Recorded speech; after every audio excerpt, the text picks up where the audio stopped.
who's in charge of us, our leaders, and realize just not only how incompetent they are, not only that they will not learn from history, not only that their models are not updating, but that they do not care.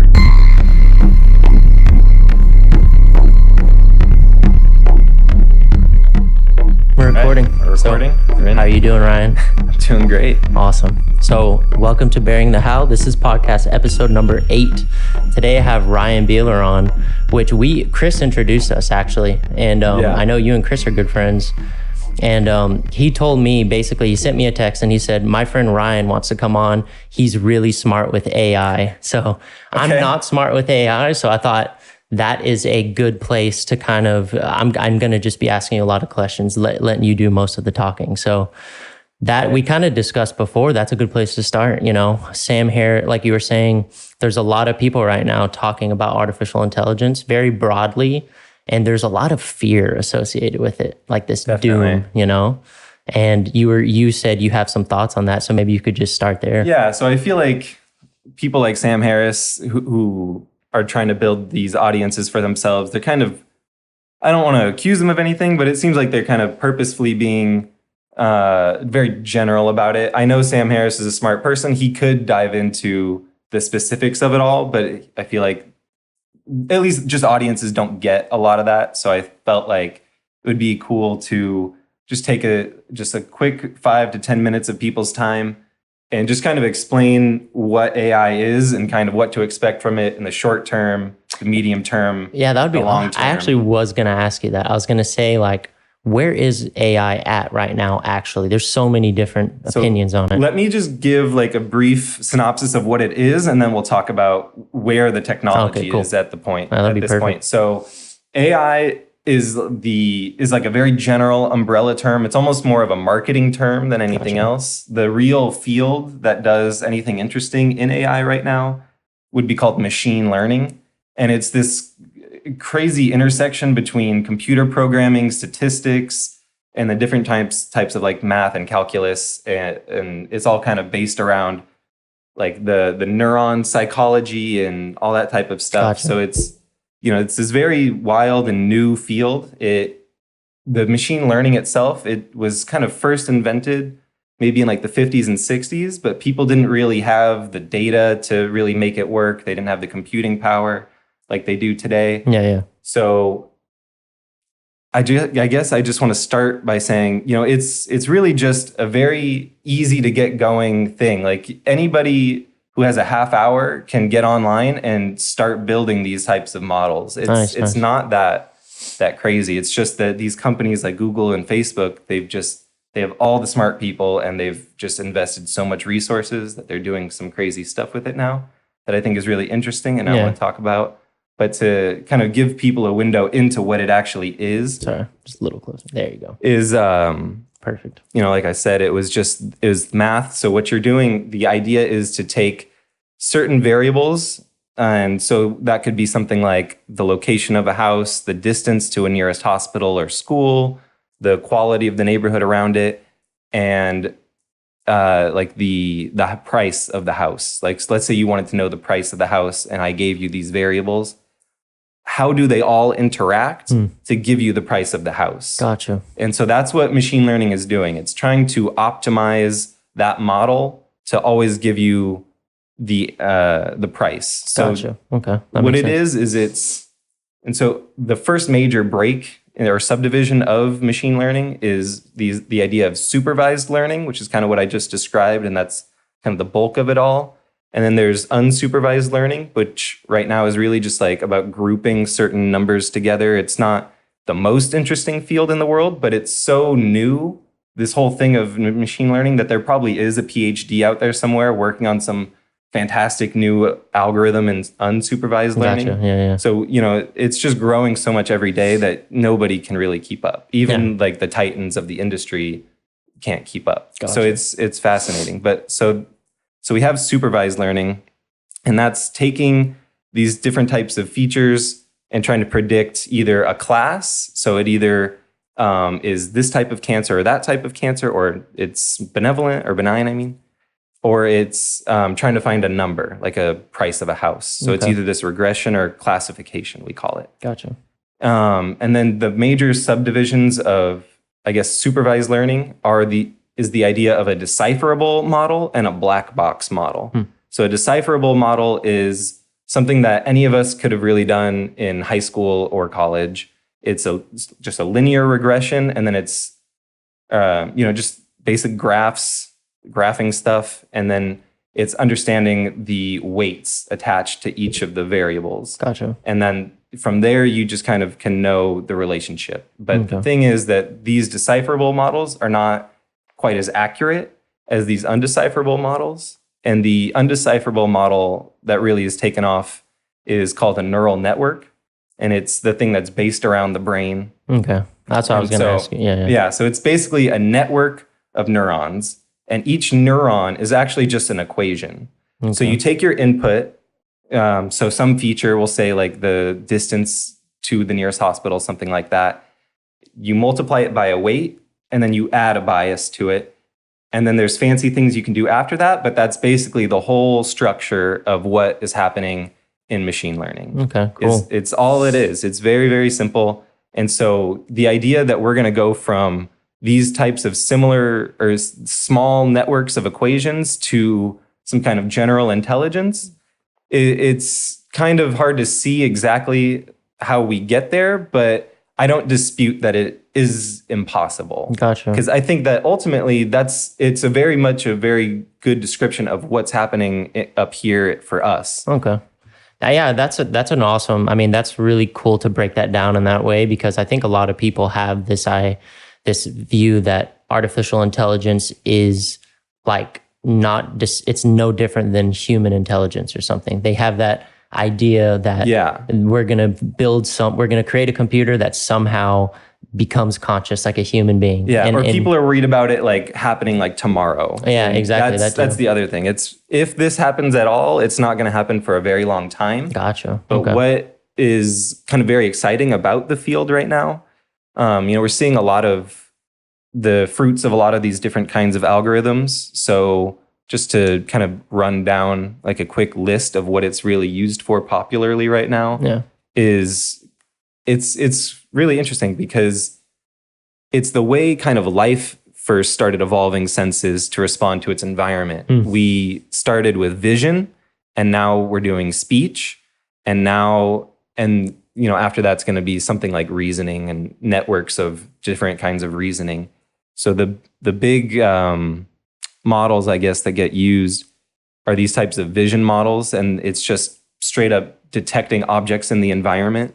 Like a famous one is automated cars, right? That's what they're doing pretty much. Yeah, so that's kind of what those CAPTCHAs are that you see all over the internet, where they ask you like, hey, prove you're not a robot by identifying a street light.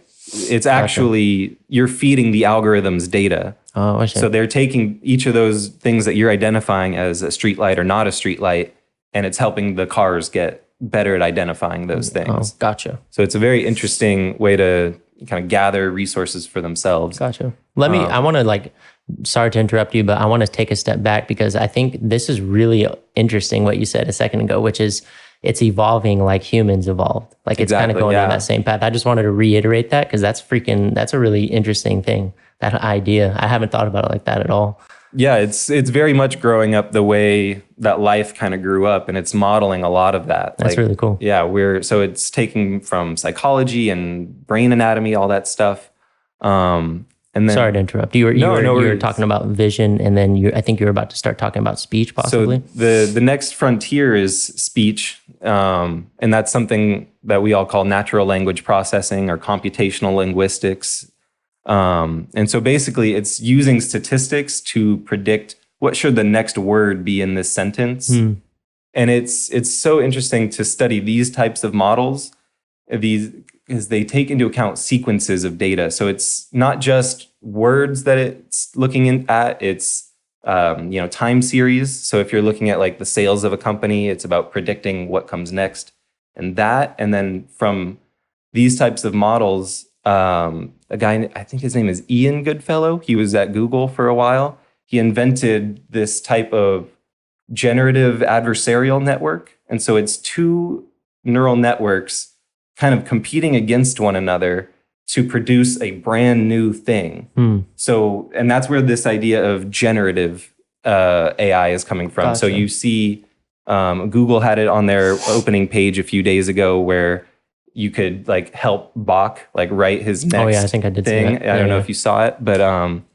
yeah, so that's kind of, it's all that same model. It's Gotcha. whether it's Google's Assistant, which I don't know if you saw their tech demo like a year or two ago. Maybe, possibly. They had their AI generatively create a conversation to call like different people to schedule appointments for the person who owns a phone or something like that. Gotcha. I'll definitely have to look at that. So with companies like Google and Facebook, their technology is actually getting very advanced. It's pretty sci-fi-ish already, and it's going to start getting, more and more so. We're starting to see like these deep fakes, people starting to worry about. That's the same thing. It's generative adversarial networks creating. So the idea is one network creates a whole new image based off the data that you've fed it.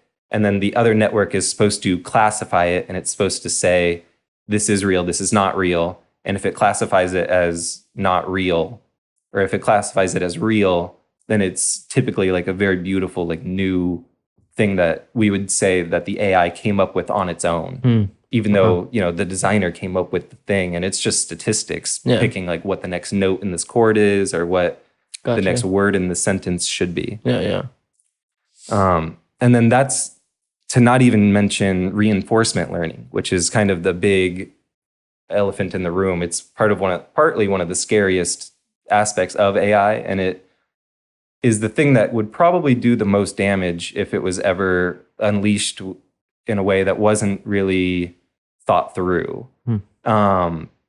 So this is the type of learning that really models how an agent should respond to stimuli in an environment. So it's very much the way we talk about, a story about like going to the store. What did you do? Oh, I was in this place and I went this place. So it's the mathematical realization of that. So you have this environment, and we'll say it's the Go chessboard is like a very famous one that happened a few years ago. Gotcha. So you have this chessboard essentially, and how should the agent act to maximize a reward function?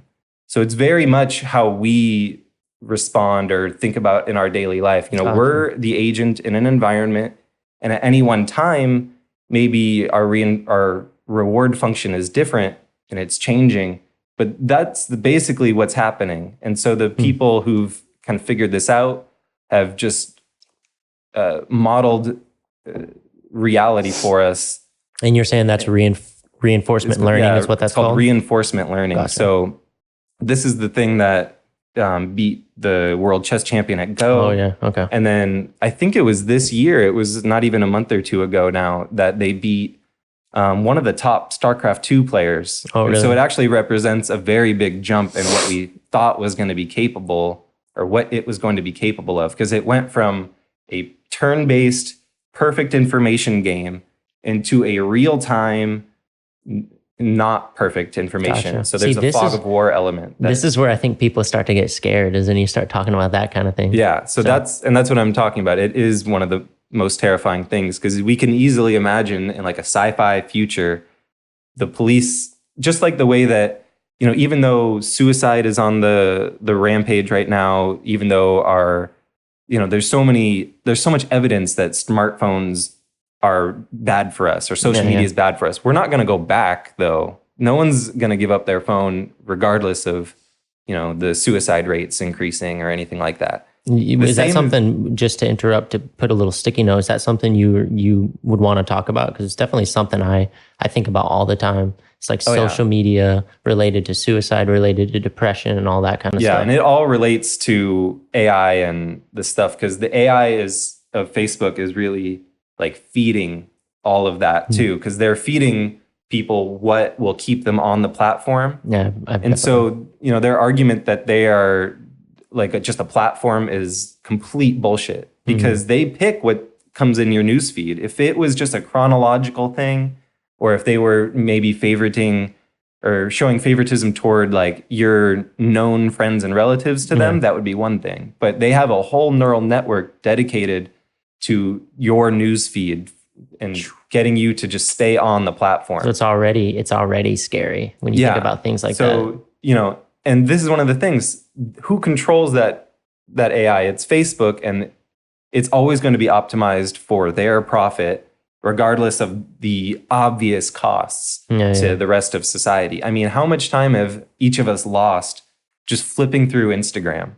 And it's a problem for sure.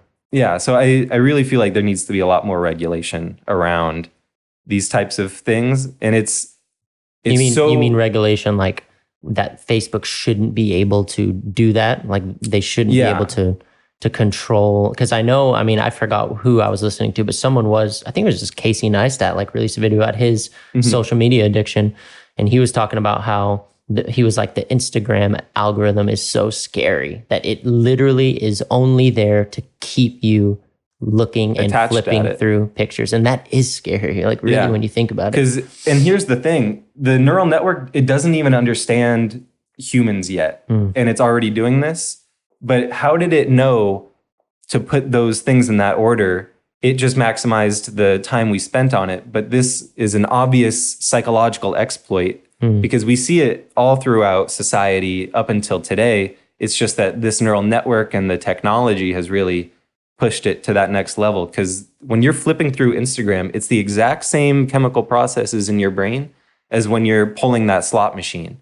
So, you know, you're waiting for something, for all the lights to pop off. You're waiting for the likes. And that's what it is. That's wild to think about it. Like it's a gambling addiction. It is. That's crazy. I mean, it kind of is a gambling addiction. And, you know, so it's such a huge problem when I see 7-year-olds with the phones. And I don't think they're on Instagram or Facebook, but, you know, I think some probably are. Some probably are, but you know, it's a real problem. The guys who invented some of this technology and have pushed it out, they don't let their own kids have it. And they're not, you know, putting out warnings for other people's kids. No. You know, so it's very much a political situation. But I'm glad you brought this up, because that's something, it's definitely something that I think, and I'd love to get your thoughts on it. I'm not sure if there have been like big studies done on the topic that depression, anxiety, suicide, because all of these things are definitely, it seems like they're getting, you know, they're becoming more prominent, that it's directly related to social media. I'm not sure if that's, I feel like it would be, right? It would be interesting to do that analysis to see what actually is causing it. But, you know, that's because a lot of that stuff was already on the rise before, because our whole society, I mean, let's be honest, it's not, for something happened at some point, and we stopped looking forward to the future, like as Americans, and we started looking back towards the 50s and 60s and being like, oh, how great is that? And it's very much akin to, you know, an 80-year-old who's kind of on their deathbed and thinking back to, oh, when I was 20, like everything was great. Yeah, that's a very interesting point to bring up. Yeah. I wonder why. It is. It's probably got a lot to do with the politics of the situation. I mean, it just feeds right into the idea that we've been at war.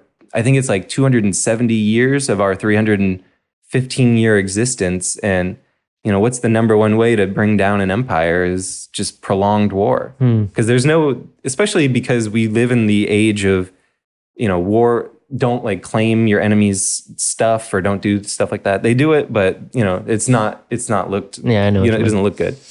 So, you know, we haven't been taking the treasure like empires of past, which is why I think, even though we've only been like a true empire for about 120 years or so, we're on the decline like right away. Because we set up these like colonies like Saudi Arabia and Egypt and all these other places.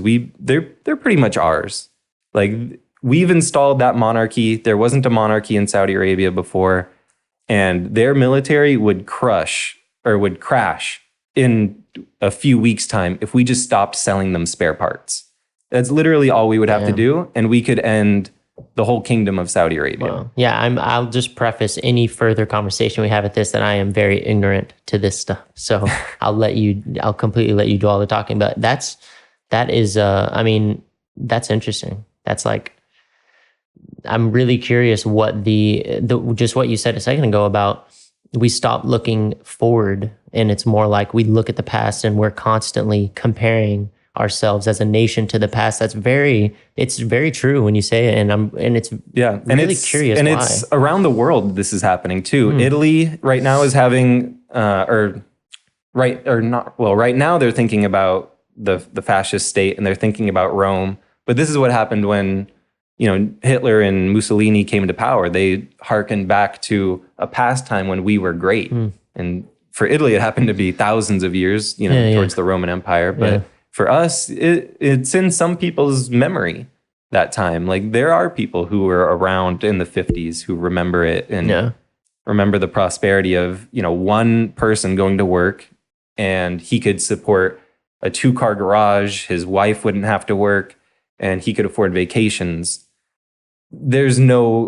I don't think there's that many people left who have a job like that. Yeah, and so the economic decline, I think, is kind of what has sparked it. Yeah, I mean, I definitely, I agree with you for sure. And I always tend to think, and I would love to know what you think about this. It's just like a thought that I've had, but it seems like since the internet became the biggest phenomenon, that it seems like that's when things kind of started declining.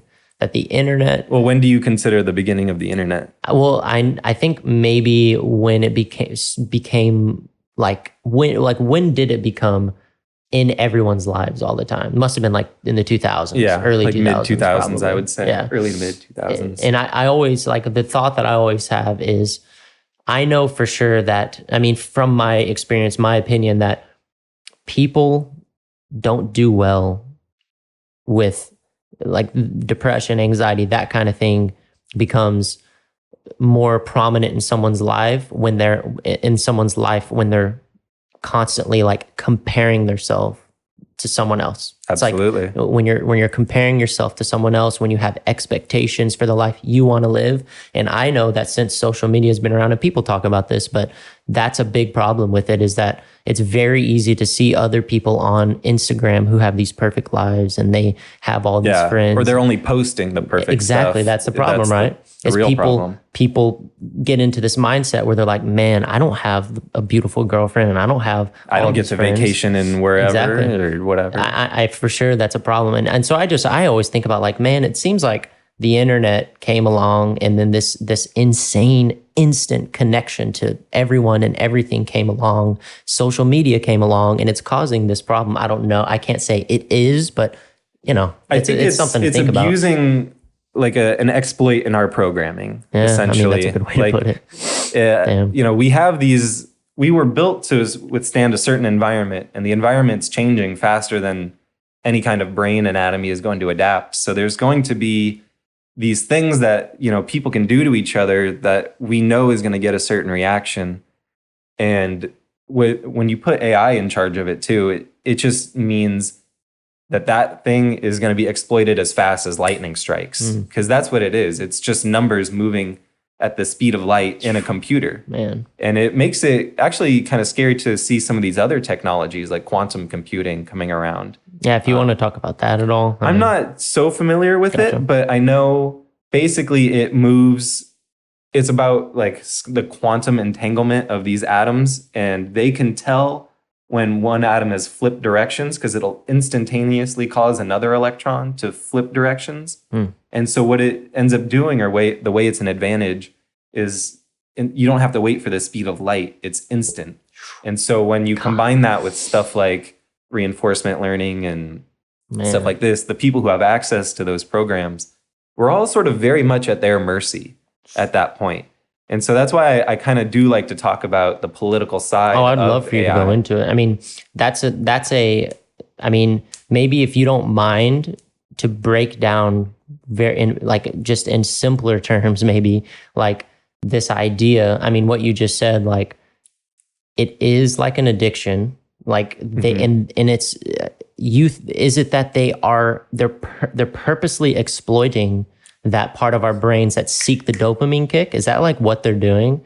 That is what the algorithm is doing. But the designers of the algorithm, they just want to see more profit. So they're trying to maximize that, and they're just not caring about the externalities of what their models are doing to the rest of society. Yeah, but that's what's happening, right? I mean, at this point, they know, right? I mean, the evidence is in their face. So either they are ignorant or they're purposefully like, no, I want the money. I don't care about what's happening to. And what do you think? What would you think would be a solution, like a way to move forward with trying to regulate it? It's so hard to settle on any one thing. I really like the idea of breaking up Facebook, because right now they're not just Facebook. It's Facebook, it's Instagram, it's WhatsApp, and I think it's either them or Amazon own Twitch as well. So there's just this ubiquity of the company, and they can pull everybody's social graph. And that gets into another thing that we could talk about. The firm that Donald Trump's team hired to help them win the election, Cambridge Analytica. This is basically what they did. They made a personality test, and they used some exploits in Facebook that Facebook knew about beforehand, but they basically sucked out the entire social graph of all of Facebook. So they know everybody's connection to everybody else. They know how many friends and how likely you are to influence somebody else. They just had all that going into the election. Wow. Okay. And so these types of companies, they do need to be, I think, more open to regulation. And Mark Zuckerberg has talked about opening it up to regulation, but you always know when the CEO of a company says, oh, we're open to it. He's saying that in public so that the public will hear it. But as soon as he gets behind closed doors, any kind of regulation, it's going to be regulation that goes his way. Yeah, I mean, we know that's going to happen. Yeah, I mean, I'm really glad you're talking about this, because this is it definitely is something that people need to be more aware of, I think, because it isn't in the main, it's not really talked about. I mean, I haven't really heard this talked about much. Just to kind of pull it back, the income inequality that we see now in America, supposedly it's even worse than the Gilded Age and the Industrial Revolution. So I think what we're going to see is people who can't code, don't understand, and don't want to understand. They're going to essentially be the serfs and the workers of the factories in the 1800s, but the modern equivalent. Gotcha. And the people who can decipher these things, implement them, and are running them currently are going to be bigger than kings. Gotcha. Because they can pretty much control what you see on a day-to-day basis. It used to be the case that, I forget exactly what the percentages were, but before the 1996 Telecommunications Act, Americans got, there was 118, something like that, different media companies that we could see from. And now when you aggregate all the media that we take in every day, it's run by about 6 companies. So the amount of information that any one of these true American oligarchs can manipulate is beyond anything we've ever seen in human history. I mean, we started the podcast with saying oh, we shouldn't be scared. And I'm like, fuck, I'm more scared. We should be scared of different things than what I think other people are trying to make us scared of. We, as just everyday people, we should really be having more conversations like this. Yeah, I mean, because I don't know when it happened, but something happened along the way where it became unfashionable to talk about politics and religion and stuff like that. But what that really means is that the people who are in politics and in religion, they're going to keep talking about it. They're going to keep on conspiring. And if we're not part of that conversation, then we're just going to be left behind. And that is such a good point you're making. And for anyone listening, that's part of why I started this podcast. And I thank you for coming on, by the way. Yeah, really as soon as I heard that, you just this isn't what you do, you just started this thing. I was like, wow, it was just so admirable. And I wanted to be a part of it. Thank you. Yeah, I love having you here. So okay. Back to the AI thing. So why shouldn't people be scared, or what is that difference? What is the whole Sam Harris thing that he talks about? And he makes it sound like, I mean, at least I'm not too familiar, but he definitely makes it sound like maybe the Terminator scenario or whatever is I feel closer. And he makes the point all the time himself that this is unlikely to happen, but it's worth talking about because if it does happen, it's lights out for all of us. If the reinforcement learning algorithm that can beat the StarCraft 2 player is embodied in an autonomous cop, an autonomous soldier, scary. There's nothing we can do. Yeah. There's just nothing. It's already game over. So when you're learning about reinforcement learning, you have the agent and it's in the environment, and you have the reward function that it is trying to maximize. And so you consider every action that the agent can take from the current state of the environment is called the action space. That's the technical term, I guess. At that point, or what I'm like truly worried about, is we will get to a point where there's just no action space for us, like the everyday person in America, to turn some of this stuff around. Because as these technologies come around, how computers even got started, to just take it way back. The first thing that we would recognize as a computer and gets taught as a computer today in computer science classes is this thing called the analytical machine. It was invented by a guy named Charles Babbage in like the late 1800s. And so it was just a pure mechanical machine that you could program it was like a calculator pretty much, but it required someone to crank it for days to come up with. I think I've actually read something about that. Really? Yeah, people know about it. I'm not like sharing secret knowledge about it. But so the next evolution, or the next jump in computer technology, is someone called Herman Hollerith's tabulating desk. Basically, the government, they ran a census. I think this was like 1890, 1880. And it took them 8 years to really go through it all by hand to understand the census. And they knew that they were having an immigration boom.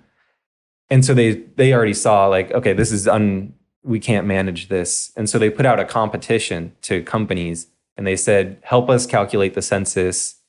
And I think he became IBM, Herman Hollerith.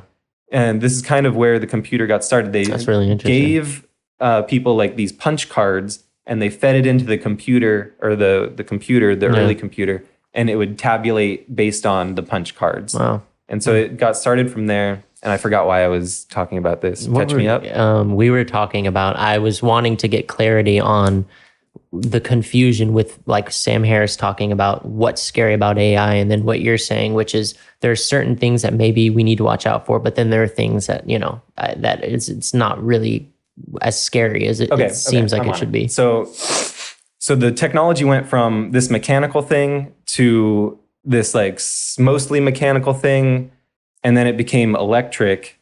And it's just, as time goes by, we feel time linearly, but every time we make one of these jumps in technology, it's exponentially more powerful than the technology that came before. And so as we, invent computer programming, which that was really, we have these known inputs and we have these known outputs. Now let's get a human to write a code that will take us from known input to desired output. And now AI is cutting out kind of that middleman. And it's going from these known inputs, and then maybe we have these known outputs. Maybe we just have the desire for an agent to act in an environment. And it's doing it on its own. So that's kind of why I'm saying that it's exponentially more powerful. So as we get into things like the 2020 election, even beyond, we really need to be considering who is in those offices of power, because as these things start to make bigger leaps in power, the concentrated wealth and the concentrated power of these technologies, it's going to be used to benefit them, and we are going to become more and more expendable. Because if you go back to, and this is, I think, truly the nightmare scenario that Sam has in mind. If you go back far enough in history, just 50 to 100 years, the state had its own need to make the population healthy and strong and educated, because they would become the soldiers, they would become the workers, the entrepreneurs, and it would all feed back to the state.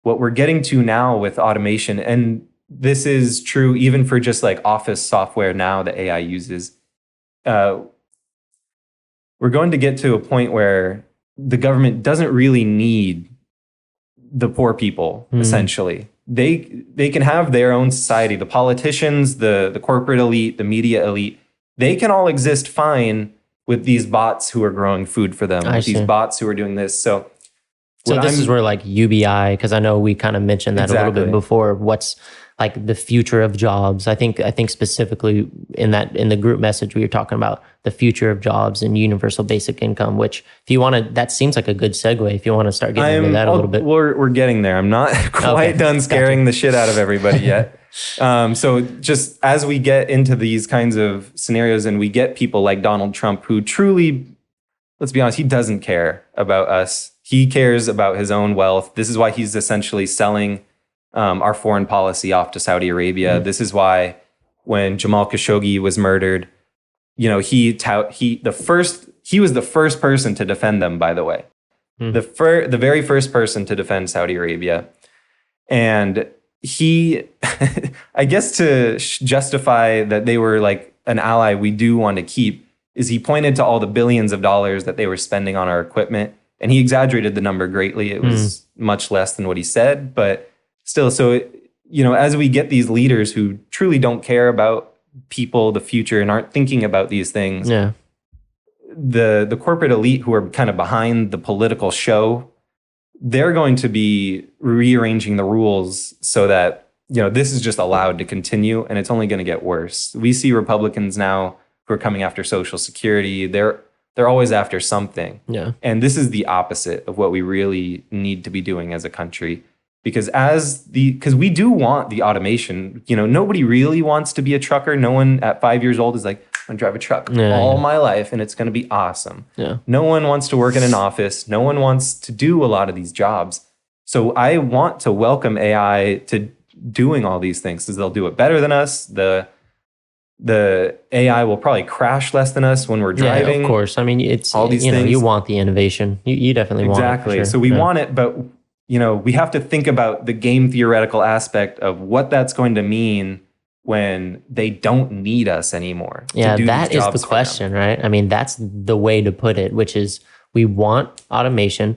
We want things to be more efficient and run more productively, and we want less crashes, like you said, but what does that mean for humans, like in the future? What does that mean for us if it does get to that place where like we're not needed? And then you have people like what's his name, Andrew Yang, right? He talks about it a lot. Fan. Yeah, I listened to him on Joe Rogan's podcast and really liked it. Like I just liked him as a person. He was also one of them. He's also, I'd say, the top 2 or 3 like just likable candidates. Yeah, he for sure, I've seen right now. But yeah, I mean, what was he saying about? What was he saying about what he thinks, or what is your opinion on like what is the alternative for people that currently are truckers and currently do have more manual labor or jobs that can be automated very easily? Like what would this kind of... I guess we should take a step back and we should talk about kind of where these business leaders are looking to automate and kind of how that's going to look going into the future. Yeah, so sure. It's going to be wherever they can get the most profit out of applying AI, wherever there's accessible data. And that's why we see it in like advertising and stuff like that. Gotcha. So the reinforcement learning algorithms that they're trying to design to replace drivers, it's kind of being driven by the fact that there's a shortage of drivers because it's not a great job.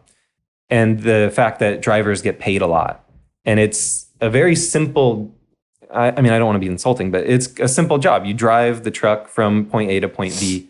Yeah. And most of that job could be done pretty easily by an AI. Yeah. Even I just would say, I know what you mean. Like, you don't want to be insulting. And I just say like, my opinion would be it's simple in terms of like problem solving maybe, but it's a pretty like demanding job physically. Yeah. It's a physically demanding job. Yeah. So it's like all the worst of what we want out of a job. It's physically demanding. It's mentally just boring. It's mentally boring and draining, and the hours are crazy. So right now we're looking at, so I'm trying to understand right now the algorithms and where they are, and then the different drivers of the businesses and the business people looking to kind of just get the most bang for their buck when they're looking at this stuff.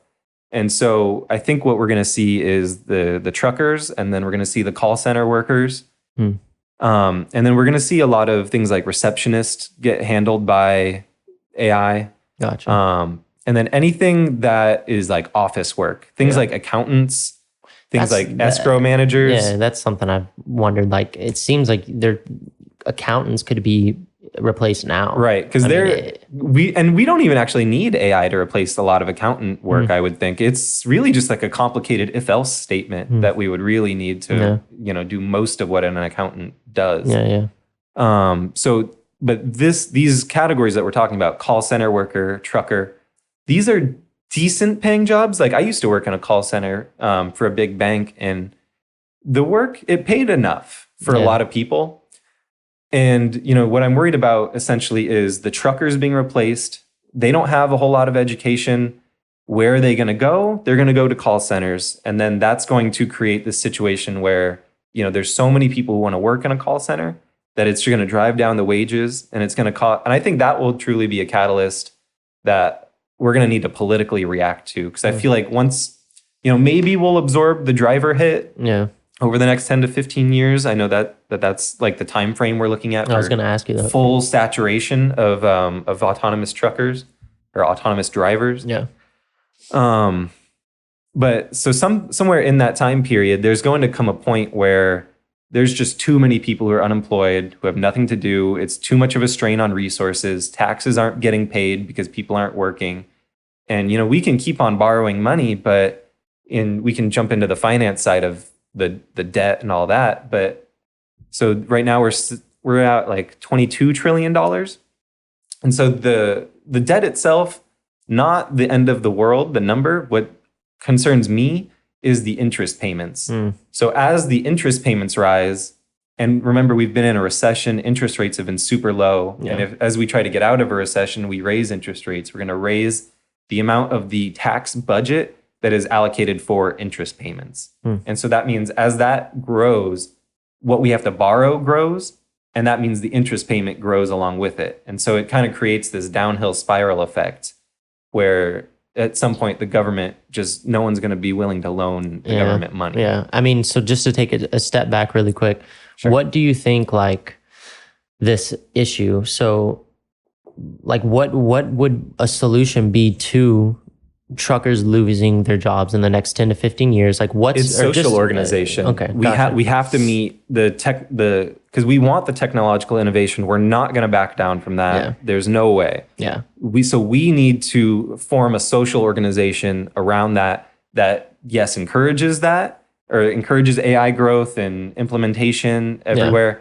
but that also takes care of people who get affected. Yeah, that's what I was getting at, because definitely it seems like a big issue with truckers are angry and they're pissed off about it, and it's hard. I understand where they're coming from. I mean, when you're in that position, it's very hard to think about the bigger picture of like, well, how could this help 20 years from now, everyone, this automation. Exactly. And so, I guess it definitely seems like, what could they do? And you think it sounds like you're saying some kind of social reform or what, how does this tie into universal basic income, by the way? Universal basic income, at least how Andrew Yang is proposing it, like $1,000 a month, free and clear for every American over the age of 18.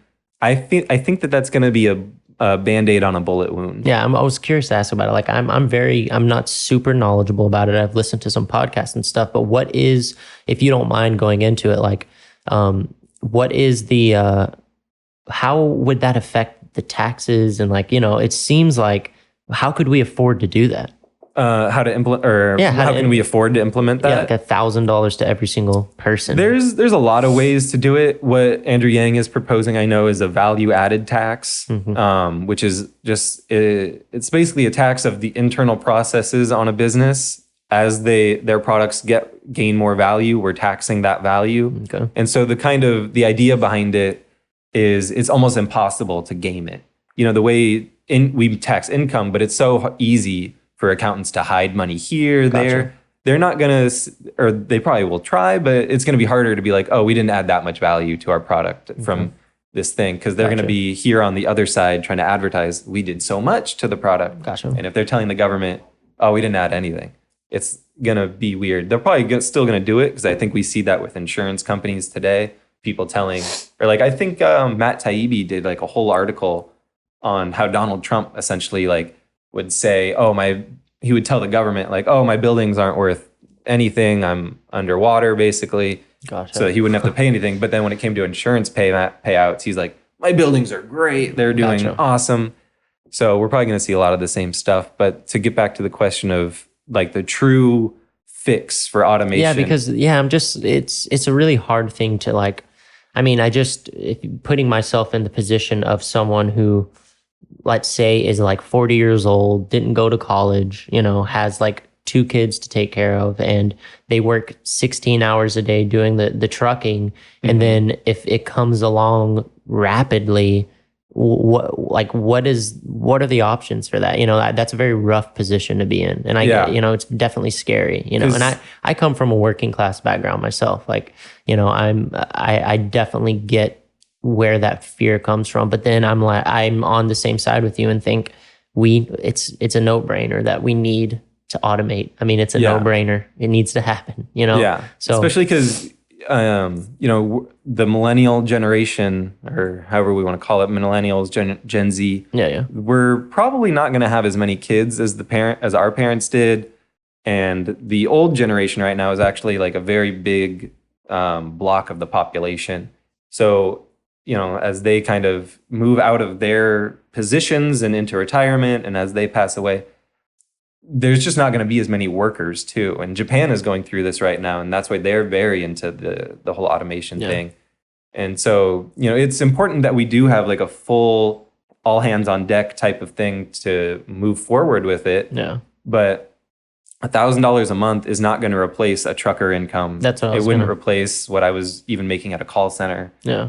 So the true way forward, I think, is some sort of just very comprehensive social safety net, because we want to maintain human culture and all the things that is, good about us, but we don't want to just be blindsided by this automation rush. Yeah. And so I really don't know what the kicker is, but it's got to be something like tax the people who are benefiting from the algorithms, and then just distribute that money in such a way that everybody gets taken care of. Just use this technology to benefit everybody. Don't let the person who came up with the algorithm dominate its use. Because this goes back to, I think, like conservative politics. They always have this idea, I feel like, I'm the entrepreneur, I created this organization, therefore I deserve 100% say in what happens here and in the profits. Yeah. And I've never heard of a more dictatorial system inside of a democracy. Every business is more or less, because the government is like hands off with regulation, every company is more or less a small dictatorship. And so, we need to do something around that, I feel like, too. We need to be talking about democratizing the workplace. That's something. If you want to go into that in depth a little bit right now, I know we brought it up before the podcast. I mean, it's more like a philosophical mindset. We can't be thinking that Steve Jobs invented the iPhone, so he deserves all the praise for the invention of the iPhone. He came up with the idea, but when you look at like scientific history, like who is it, Leibniz and Newton, like they both kind of came up with calculus at the same time. So there's a field of ideas and possibilities out there. And entrepreneurs are the people who leave the comfort and safety of the campfire, we'll say, and they venture off into the unknown. They grab an idea, they grab a product, and they bring it back to the group. And that position as entrepreneur should be valued. And, we should recognize, Steve, even though someone was going to come up with combining the touch screen with a music player, with, someone was going to come up with it. Eventually, But Steve Jobs was the first, and I feel like, it's not bad to honor that and to respect that, he built that and he built this organization, but a lot of engineers built the phone too. Yeah. And he was educated at a public institution, and that goes to a whole other thing of companies who, basically hire these PhDs, and, it's the state's resources that train these PhDs and these engineers. And then these entrepreneurs hire them, and then they want to claim full credit for the product because they had the idea. But it's, you were educated by the public school system. All your engineers and PhDs were educated by the public school system. They drive on public roads to get there. Yeah. And we all need police and we all need nurses. And, if we want to live in a society where it's not just the oligarchs and their engineers, we need to start thinking about consciousness and respecting consciousness, and not just what can you provide for the company. I'll pay you whatever the competitive rate is. And it really just means I'm going to selfishly give you whatever the supply and demand of this market will let me pay you. You're like getting deep into the philosophy, which is awesome. I mean, that's like a deep point to make. And it sounds to me like it's a lot of it is, it's like you need to be more humble. It's like they got to be more humble. It's a humility thing, and it is. You really do. These people that go out and go through the fog and the danger, and they venture into the unknown, like you were saying, there is a level of honor and admiration. But the people that I know I honor most in my life are the people that do that, and they still have the humility to not want to just completely... to recognize that they didn't do it on their own. Yeah, you don't do it on your own. And also, you're doing it for the greater good, right? I mean, Steve Jobs, I respect and love Steve Jobs. He's definitely an inspiration to me, just, his drive and his passion. But it's hard to know, I wish I could have asked him the question and wondered what was his deep intention behind it, because it feels like he really had this vision of wanting to help make humans more efficient and innovate humans, like you would say, the bicycle for the mind. And I think that it's a really philosophical point to make, that it's like we got to help people. I don't know if it's that, but it's definitely humility is a big part of it. And then I was going to also make the point that, and I'm curious what you think about it with the people like truckers and stuff. Do you think a lot of it, a solution for the future would be somehow reforming education, like the education aspect? I think that's a necessary reform that we're going to need. Yeah. We can't just keep teaching Huckleberry Finn and the same stuff every year. I mean, as relevant as it is, when you're told to, hey, read this, it's like, oh, it's for school? Like, I don't care. It's the same thing as like, oh, I go to work for my paycheck, so I don't care about my job. Yeah, well, this actually, you just saying that actually makes me, and if you want to talk about this, but this whole, like, the reform of education, like how limiting public schools and a lot of schools, and it seems like a lot of education, it's super like, it's really limiting, and it can very easily put people in this mindset of follow these rules. This is the path. Do it this way, and this is the path to success.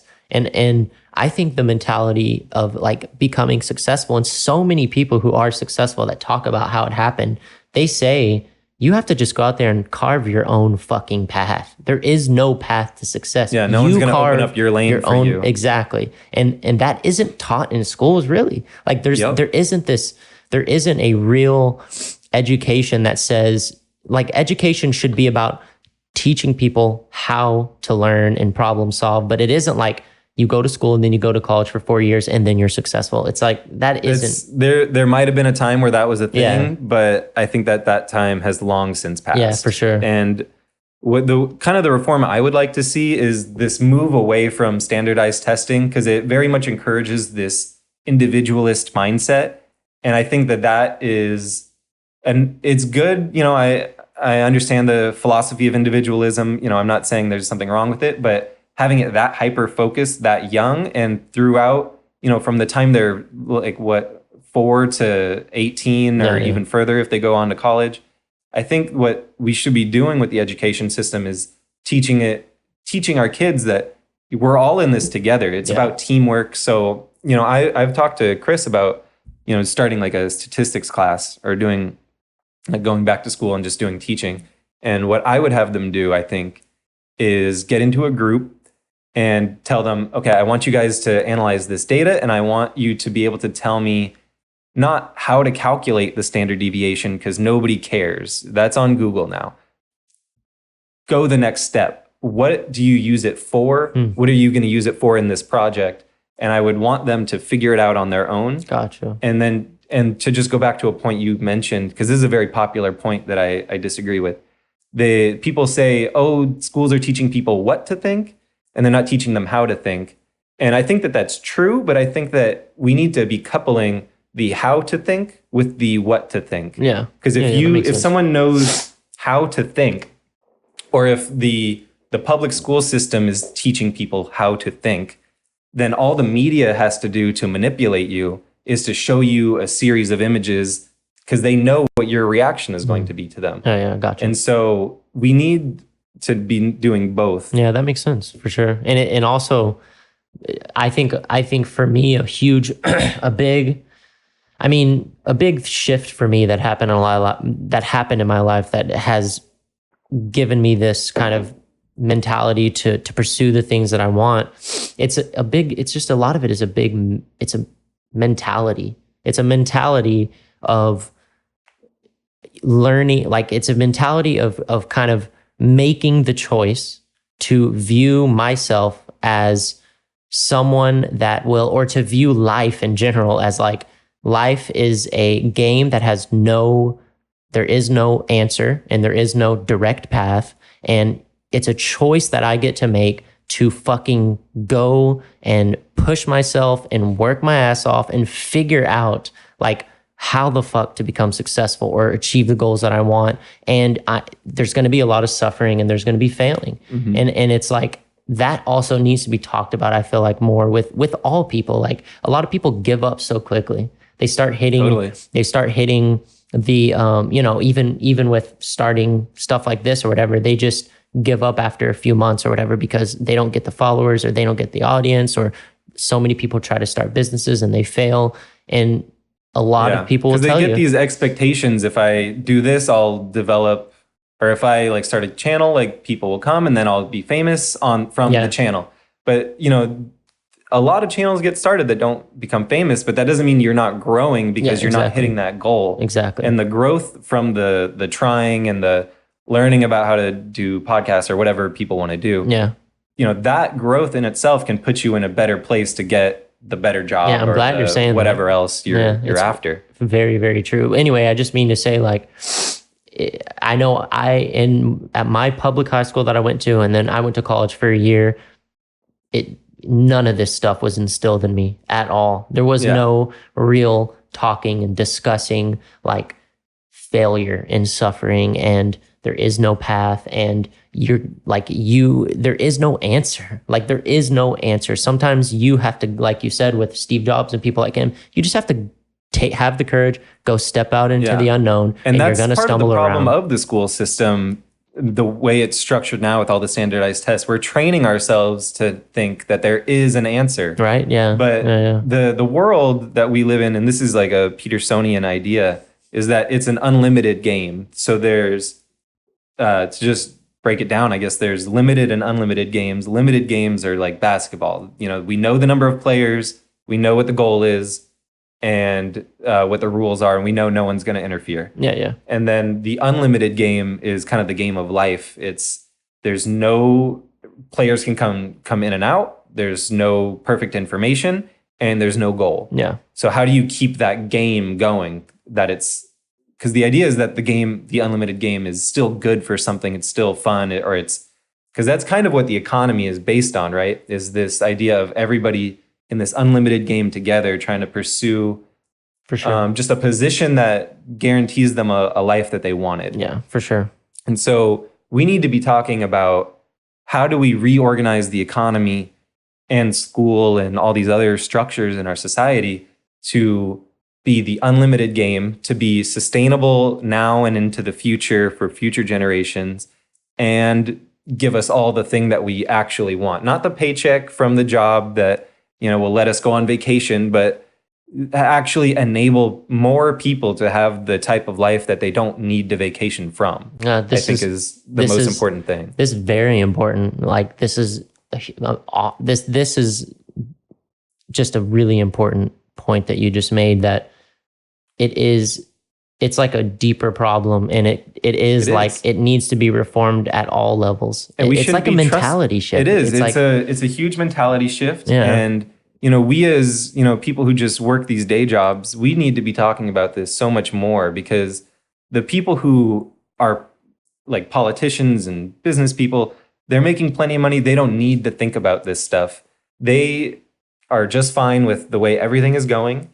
And so any kind of suffering that happens at like lower rungs, it's just not going to resonate with them. Yeah. So when we're looking down the pipe at automation, at climate change, at all these different things, the elites, they see the problem, everyone's telling them it's a problem, and they'll give you any suggestion about how to change it, except for changing the structure that is causing them to be in the position that they're in. Yeah. So they won't talk about like just cutting back on oil subsidies or something like that, or taxing oil companies. They'll talk about, I don't know what they'll even talk about. I know what you mean. They'll talk about like energy efficiency in our cars. Yeah, it's like there are things that they will not talk about because it's part of that. It's like a part of it's what's helping them, and it isn't common knowledge for people. Like, there's not a lot of social pressure for them to really be changing their ways. For sure. Especially because they're living in New York, and a lot of or New York, Washington, D.C., L.A., here, whatever.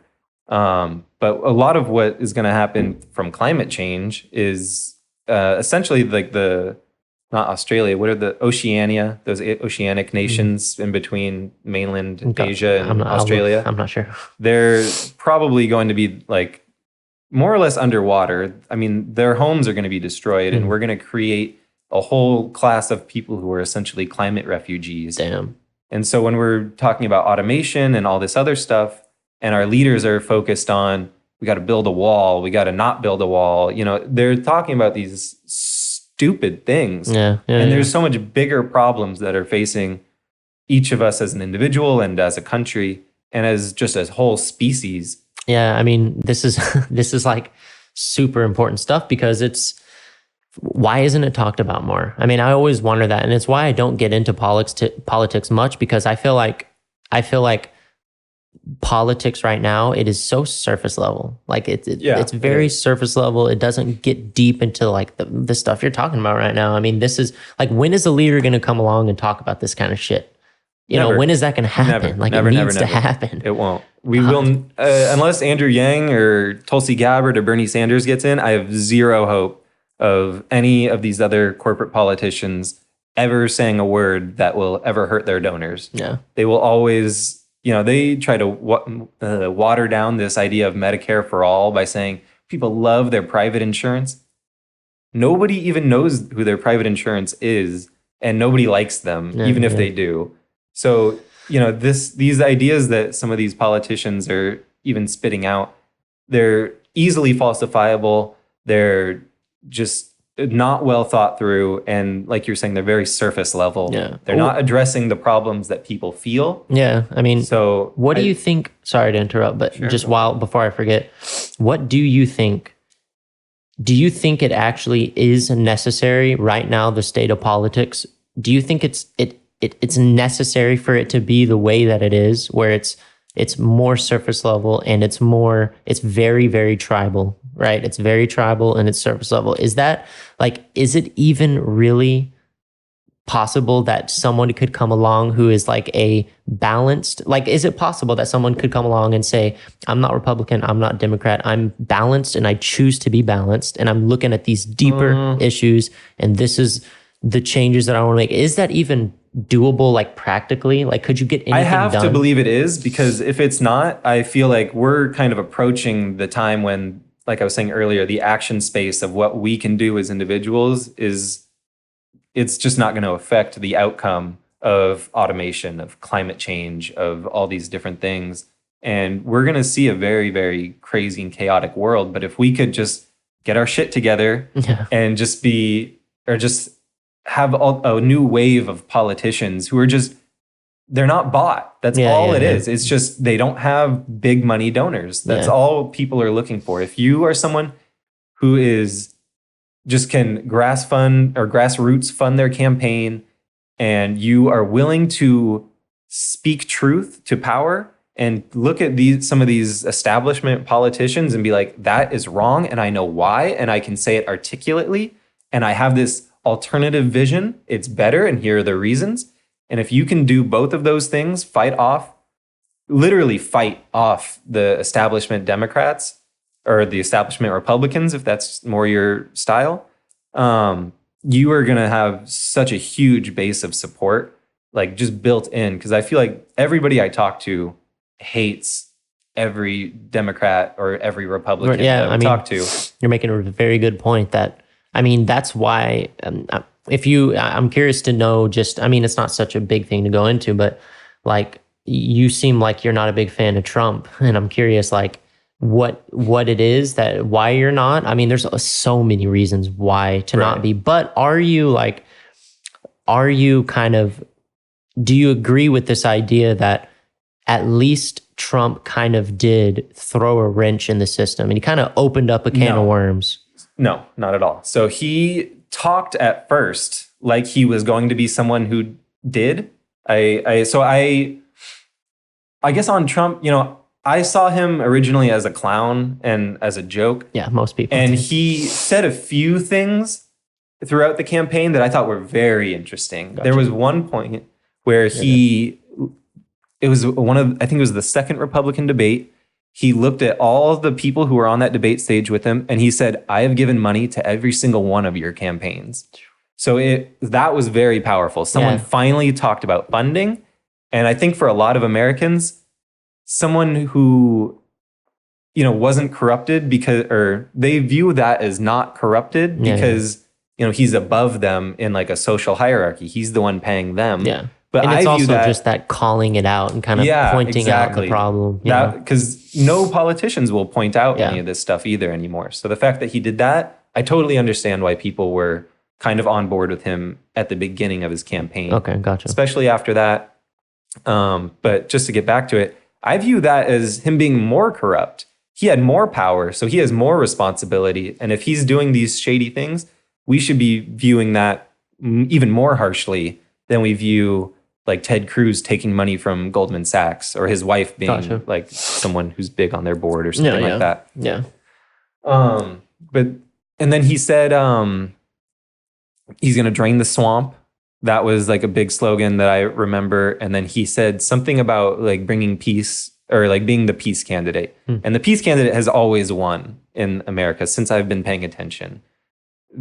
So those three things combined, I think won him the presidency, or at least it made me think maybe this guy could do it. Yeah. Okay. Well, that's, I think a lot of people are on the same page with you too, that they just in the beginning liked it and that it kind of, and I'm not. Because it was mostly like an anti-establishment thing that we want. Yeah. Most people, right or left, want someone who is not going to just give them a platitude sandwich. Yeah.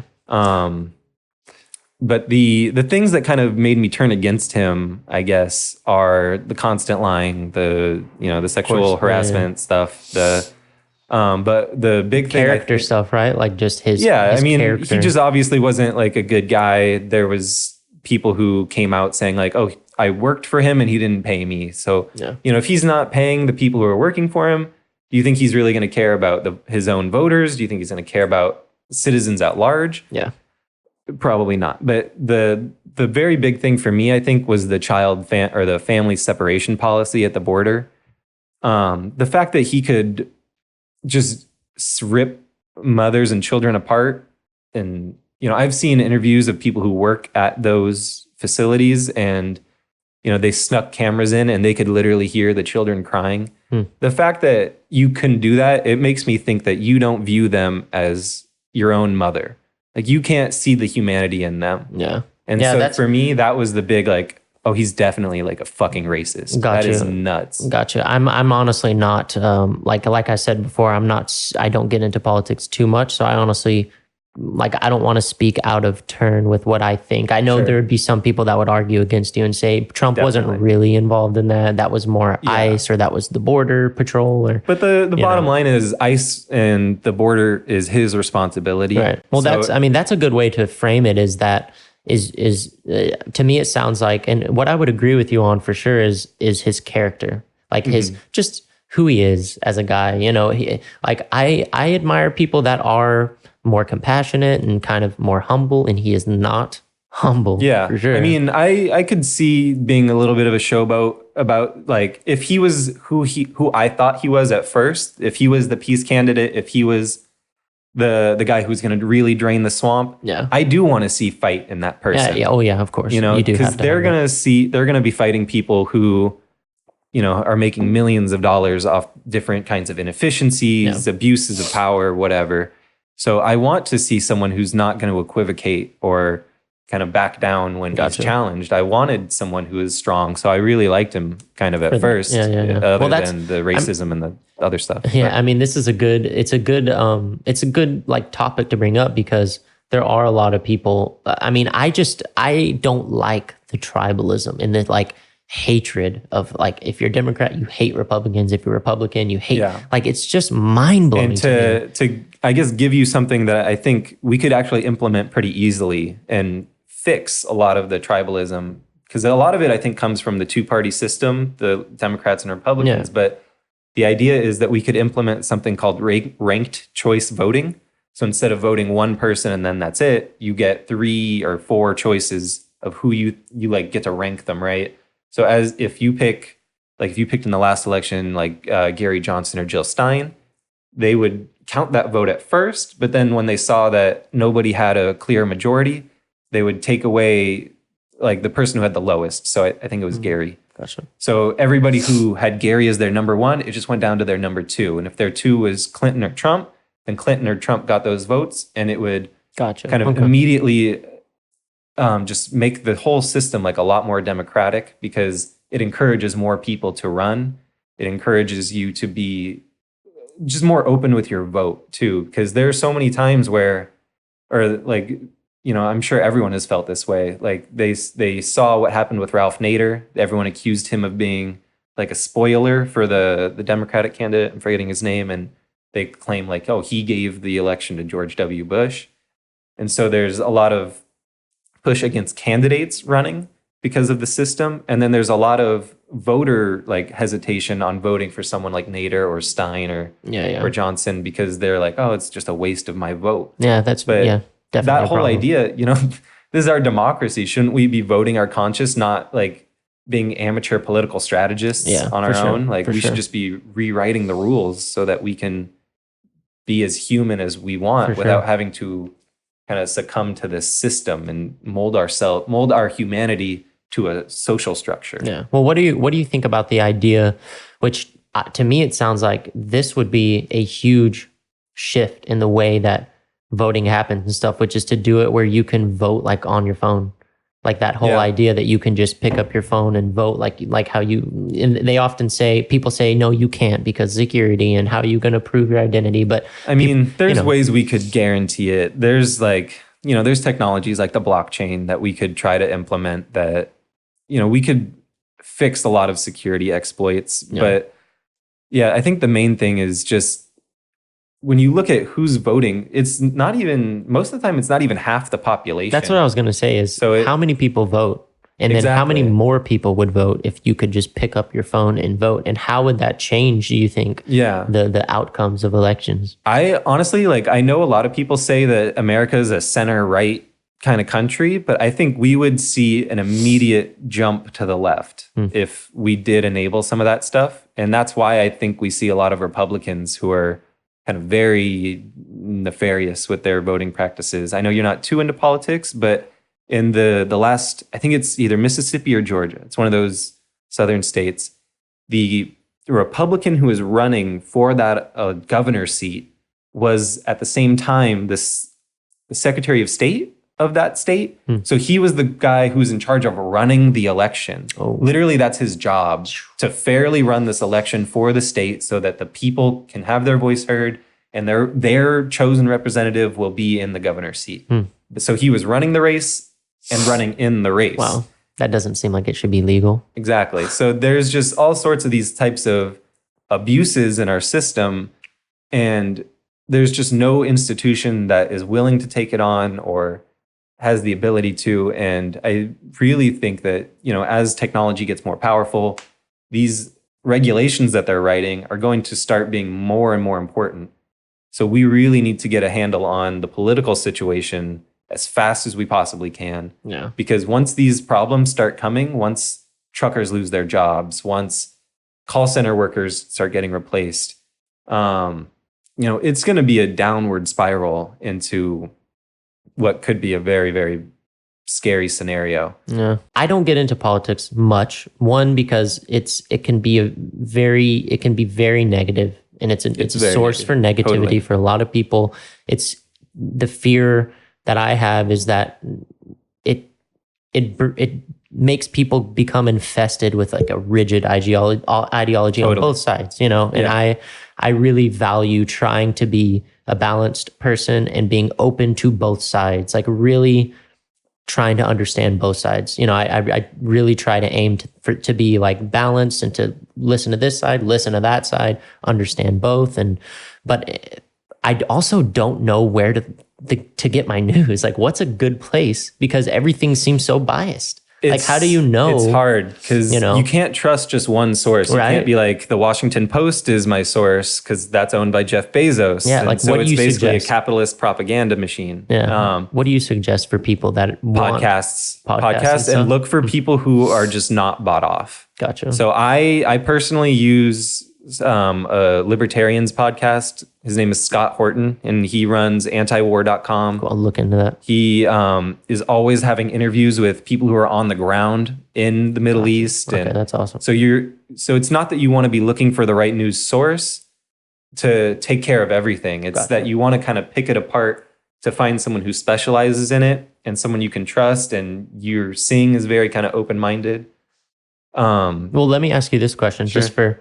This will be very beneficial to me and then anyone listening that wants to try to like get more involved in politics, but not because it's scary because like, I don't know the approach to what I really need to be reading. That's important. What isn't, what's bullshit. You know what I mean? Yeah. So what do you suggest with like, here's a place I could start. And even if there's some process of, well, on like the front page is kind of on this specific place, this one has a good place, but then what? Do I just read this article or should I read it and then find another one and match them up? You know what I mean? Like this is the question that a lot of people are like, how am I, like, what the fuck? How am I supposed to even make sense of this? How do you even know what is... You kind of have to be okay with the ambiguity. Like even all the things I'm saying, I've seen them in a bunch of places, so I'm pretty sure they're true. Gotcha. But even I don't have 100% like I know what the right thing is, and so that's kind of... So you kind of have to be okay with that. Yeah, you have to be okay with... you have to let down your ego, and you have to be like, humility. This is what I read at some point. You just have to admit, I heard this on a podcast. I heard this here, but this is what I know. What do you know? And we got to work together to figure out the truth as close as we can approximate it, and then just kind of move forward from there with our values. And that's such a cliche thing to say, but we also need to take a step back and kind of examine what are the values. And we need to stop looking at kind of the values that have been given to us, things like, and then just be direct with it. Things like GDP, the employment figures.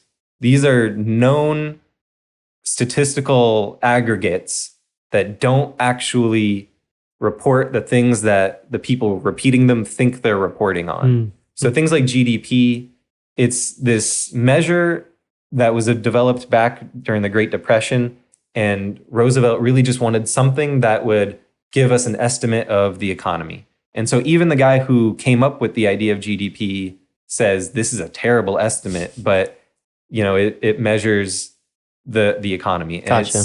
It's something. So we need to stop looking at measures like that on a political level, and we need to start looking at things like how many people are fulfilled, how many children are going hungry at night, and we need to start measuring the things that we actually do value, and we need to kind of reclaim that from the academics and the PhDs and the businesses that actually do care about maybe GDP or something like that. Gotcha. And we as people need to be like, what do we care about? We need politicians who will actually get into office and then make some of these changes for the people, not for their donor classes. I mean, this is a really awesome thing that you're talking about. Do you have any, is there any suggestions for people that are doing that right now? Like trying to talk about politics more with that in mind, talking about more like the values or keeping it more. There's people who I know who talk about it or talk about politics, and they talk about it kind of the way I'm talking about it. They try to say things like, well,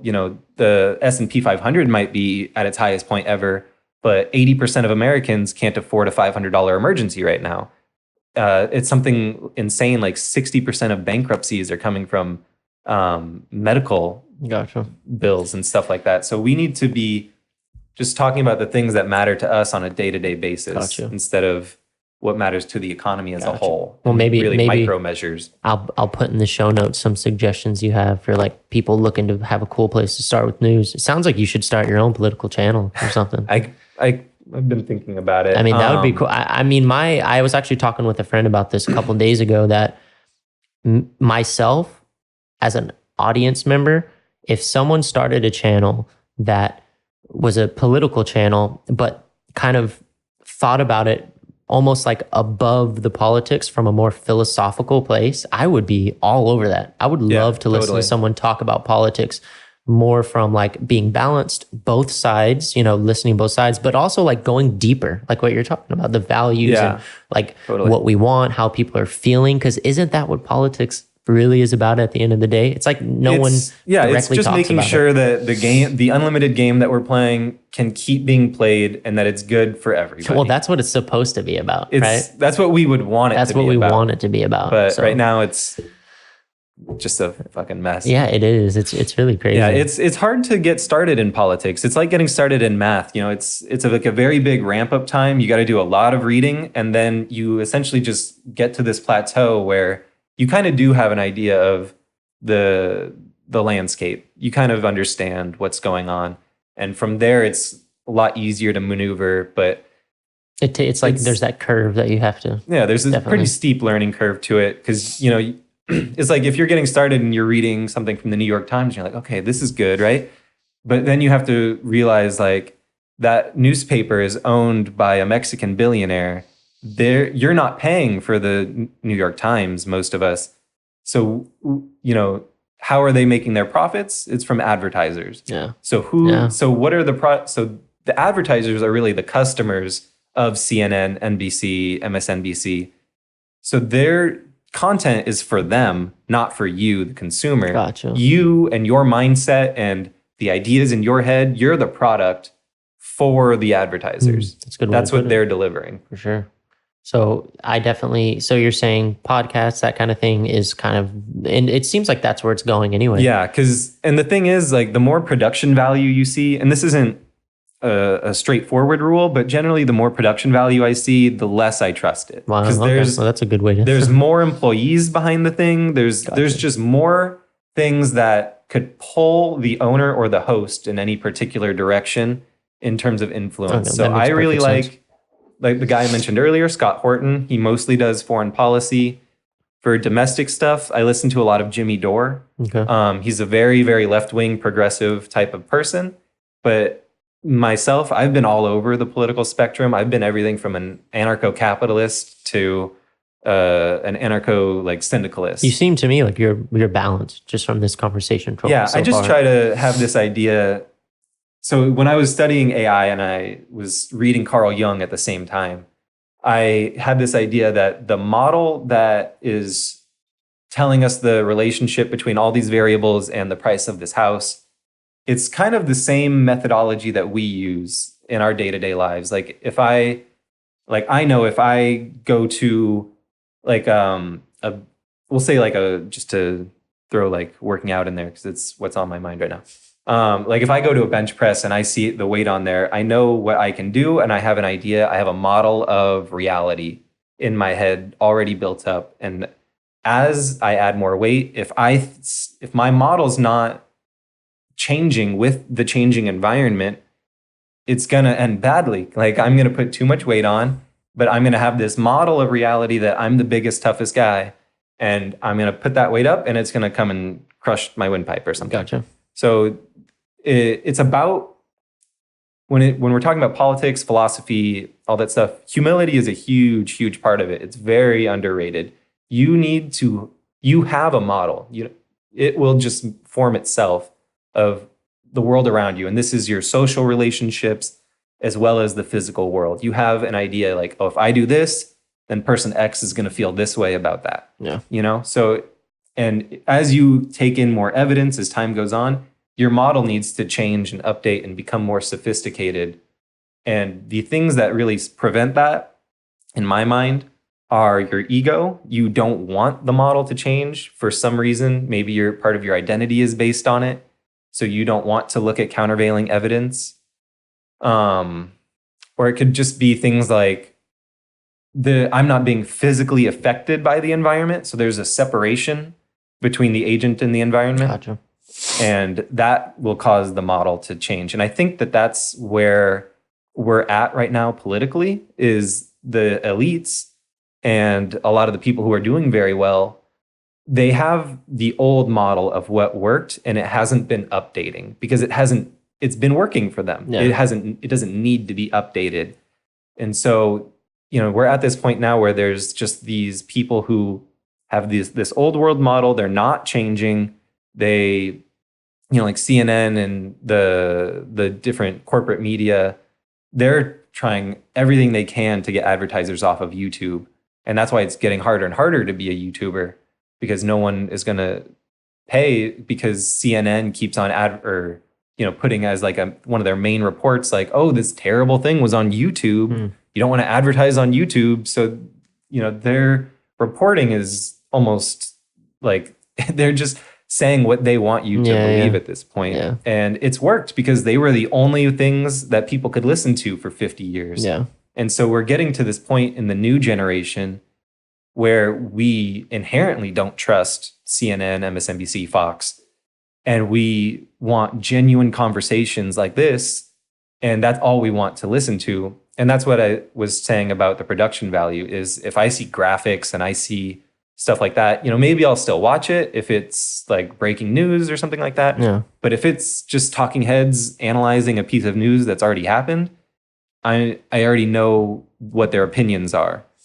Yeah. It's going to be based on the money. It's going to be the old world model. Yeah. And so anything new and exciting, or any information that is going to be close to reality or analyzed in such a way that it's closer to reality, it's going to come from podcasters. It's going to come from YouTubers or certain independent journalists. Yeah. Do you think that it's moving in the future where most media is like, is YouTube dominating right now? I mean, if you were to look at the numbers, would YouTube be more dominant now than mainstream media? In terms of advertiser dollars, I don't think so. But in terms of viewership, I think it definitely is. Yeah. Like when you look at like certain YouTube channels, like the Jimmy Dore show that I mentioned, they're getting like 500,000 viewers per video sometimes. Wow. And CNN, even though it gets left on in certain places on purpose, and it's just like what's on TV sometimes at certain places,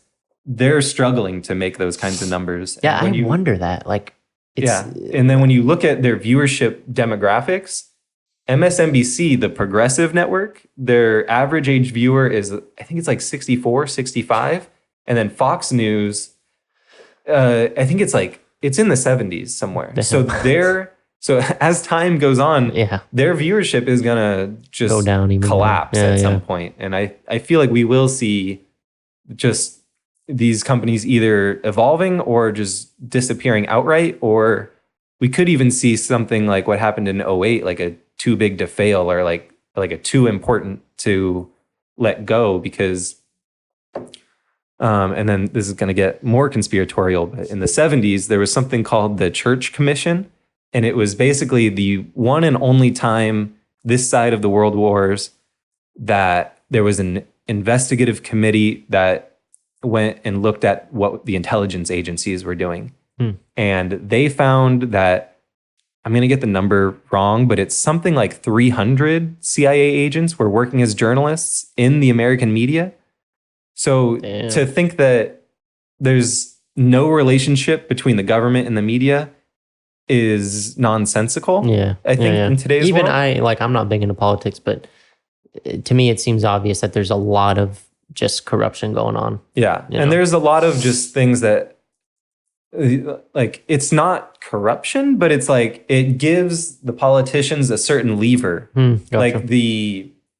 Like if you've been watching Trump's interactions with the press. A little bit here and there.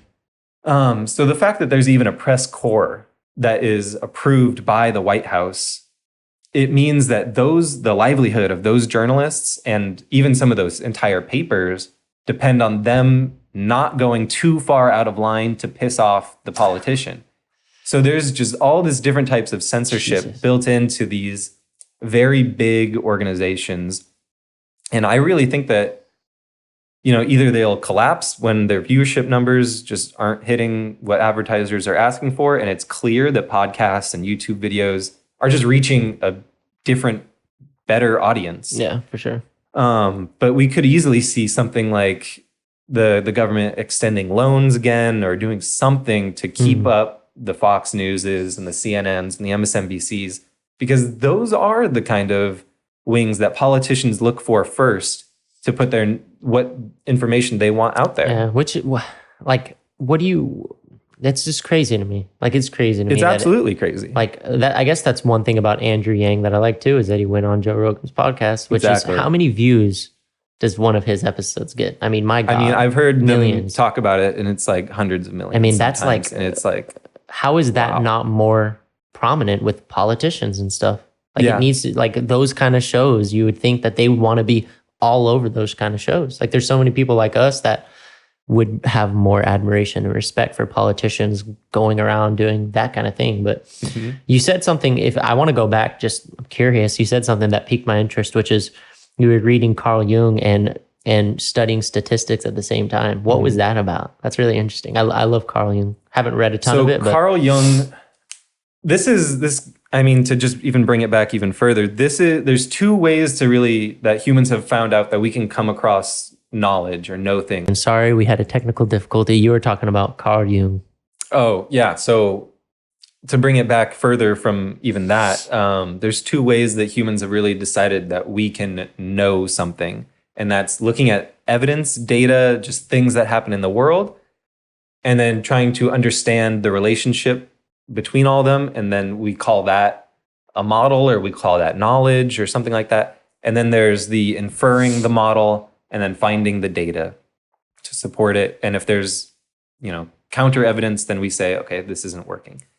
And so what Carl Jung did, or his methodology, is he was a psychologist. He interviewed millions of people, essentially, I guess he wasn't that prolific, but hundreds of people. He delved very deep into a lot of minds, and he came up with his ideas that way. It was a very statistical and organic way of coming up with it, which I really appreciated, because he didn't just have this theory and then try to fit it with every person. He had his theory from Freud about there being the mind and the subconscious, that sort of thing. But I really got the sense that he was building up so much from his conversations with his patients that it was more true than most other psychology that I had run into at that time. Gotcha.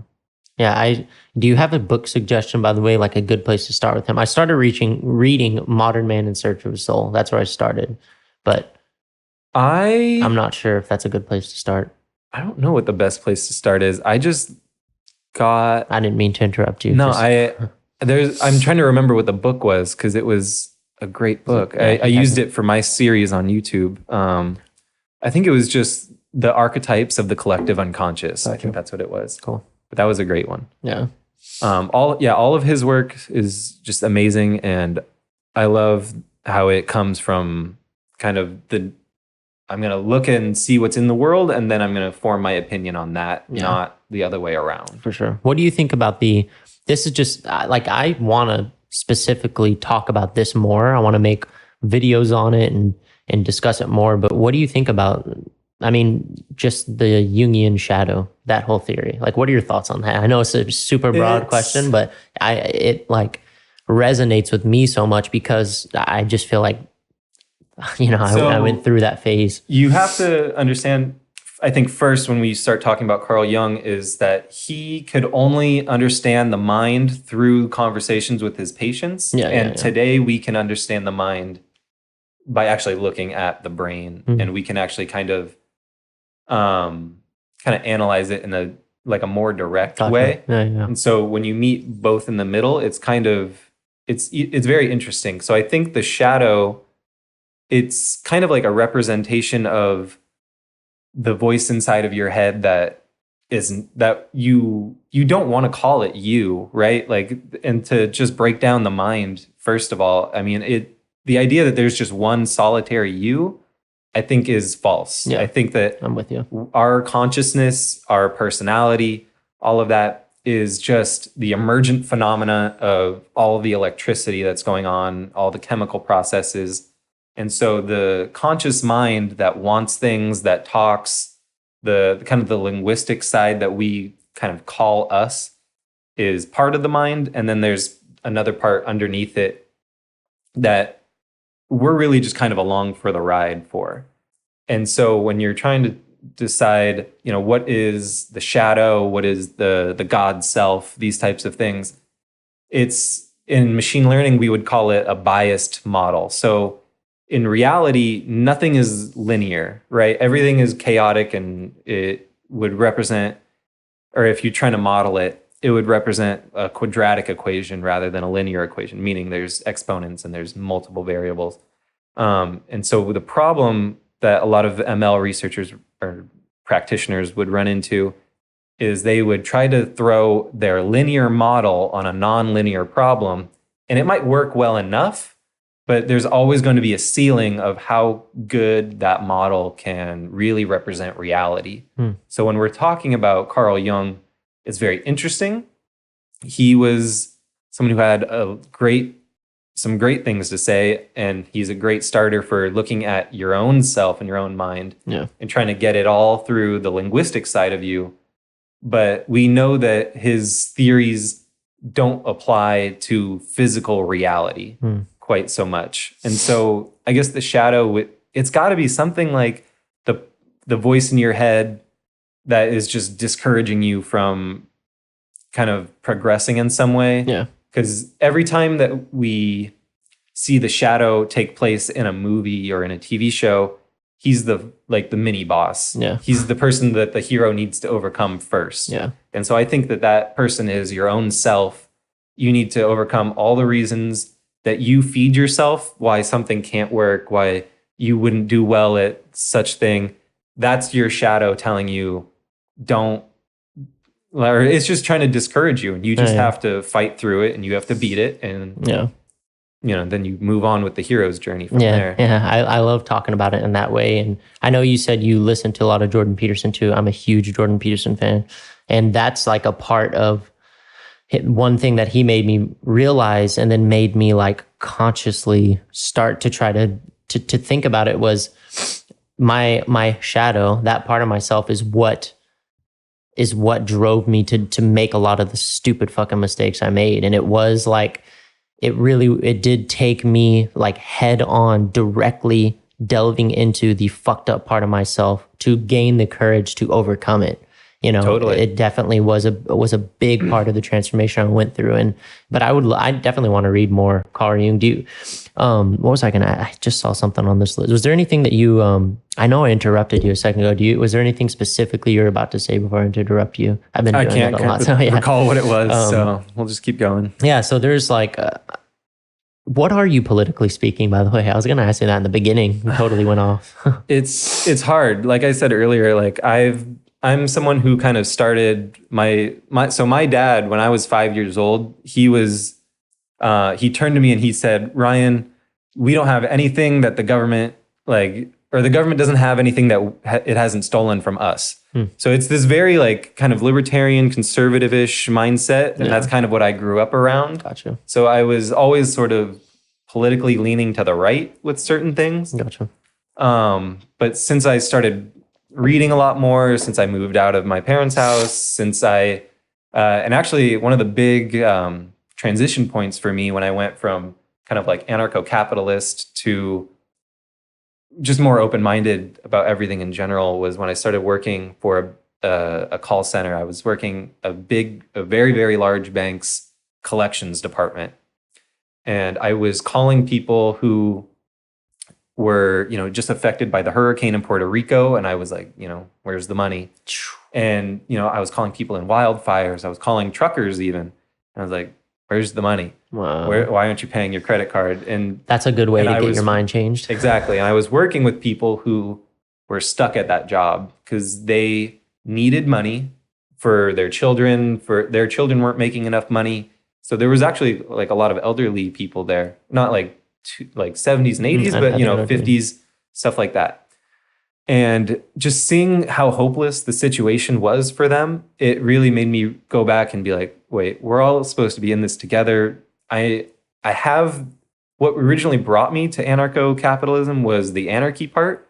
A lot of what people think of when they think of anarchy is just chaos and fires everywhere, people beating each other up. Yeah. But when you look at the word anarchy and you break it down to its roots, an is supposed to mean without, and archy is ruler. So it's without rulers. Gotcha. Is really the thing. We're trying to get rid of the corporate political elites, and we're trying to be more equal between all of us. Gotcha. Yeah, I think you're definitely right that a lot of people, when they hear that anarchy, they think of like chaos and just complete no order at all. What's so funny about it is that I feel like it's such a propaganda thing that's been plugged into our heads, because even into the 20s, there were anarcho or anarchist like political groups throughout America. And one of the first jobs of the FBI was to actually start countering their activities. So it's fascinating to go back and look at some of the history of some of these organizations that we've kind of erected. Gotcha. I think I don't remember if he was the director or if he was someone who has been with the FBI for a very long time. And it's so funny when you're watching like these clips of some of these people, every once in a while, like a truth will slip out of them on accident. And he said when he first started at the FBI, the main thing that they were doing was countering civil rights groups. So it's very, very, this is important to understand that this has all been happening for a long time. And it's not that I know I'm trying to scare everybody by saying like, oh, this bad stuff's going to happen.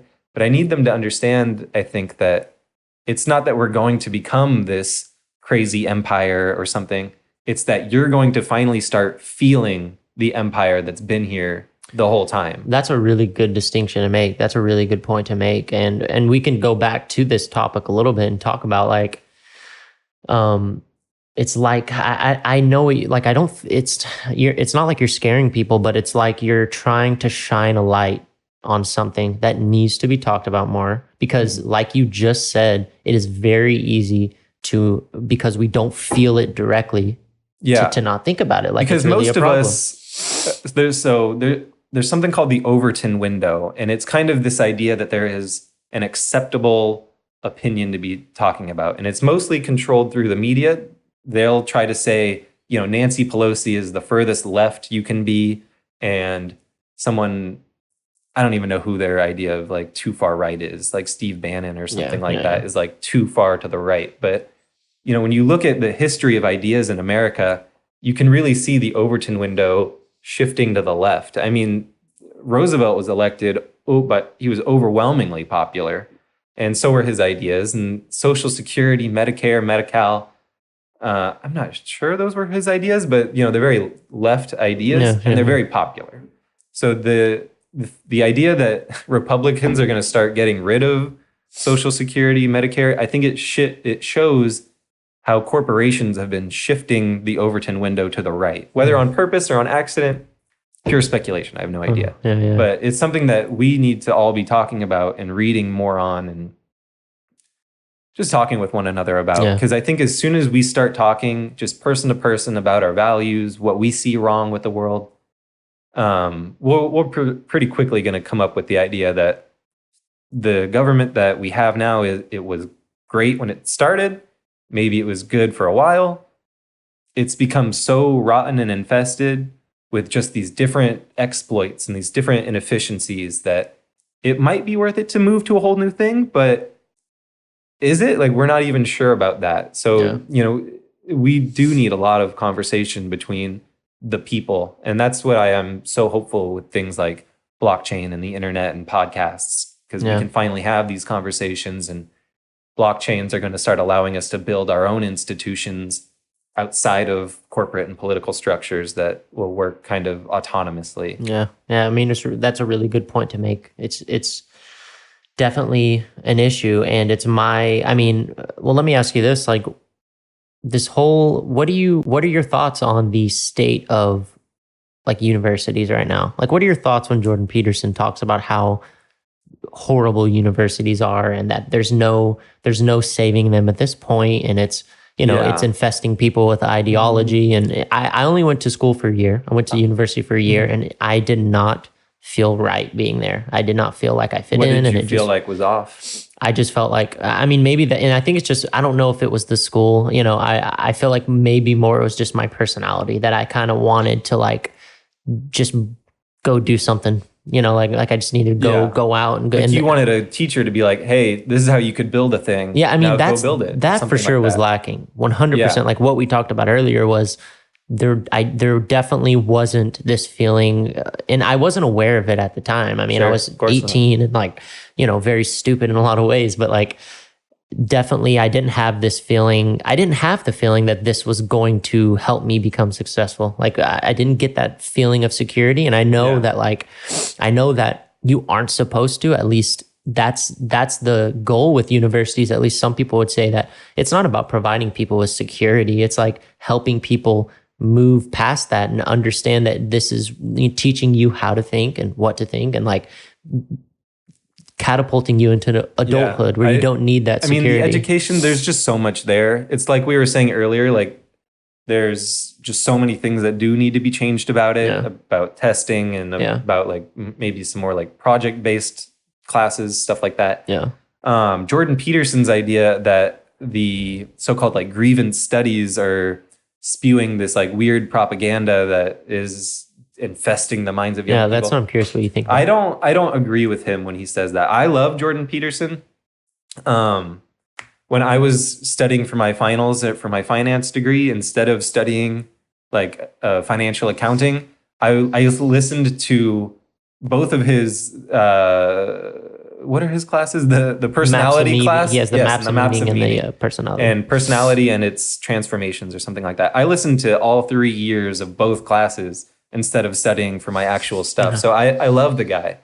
But I think he's wrong on that. Gotcha. I think he has, like I was saying earlier, he's got that model because he's done well for himself up until now. So I think he has this model in his head, and he's meeting this new model of people who historically haven't been able to speak as and have it be accepted quite the same way that other people, when they're speaking, might have their new ideas accepted. Gotcha. So I think I don't want to accuse him of anything, but I think his model it's not understanding what they're trying to do.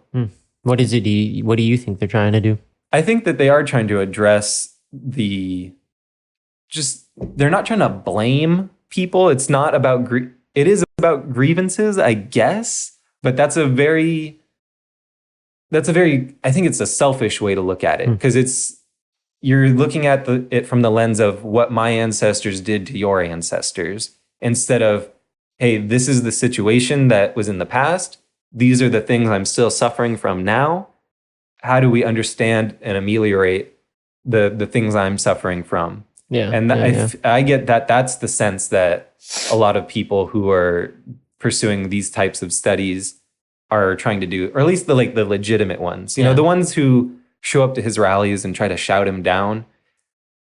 You know, what can you say about that? They're obviously in the wrong, but the bulk of what grievance studies is, I think, is not only necessary, but I think that a lot of great conversations and transformations could come out of it if we could get people like Jordan Peterson and Sam Harris to, instead of lamenting grievance studies, if we could actually sit them down and have them talk it out with people who are more legitimate in there. The problem.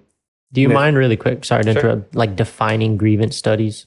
all that entails? Grievance studies is, I guess it's just like that collection of like sociology type of majors, women's studies, that sort of things. People who the right and like the rich white males are trying to deem as just trying to say like, oh, like I was hurt in the past, so now it's your fault and I want to blame you and I want to take from you to be equal now. And like Jordan Peterson would say, the postmodernists, neo-Marxists, that whole thing. He would group people into that. And that's the thing. Like, we need to separate the idea of Marxism from what's happened in the Soviet Union. Because what happened in the Soviet Union, it's not like it was Marxism. It was this type of like authoritarian regime where these like 100 to 200 people basically usurped the government on their own. And they were sitting on top of a country that had just gotten through war. And they were like, holy shit, how do we maintain power? And that's what it became about, is just how do we maintain power?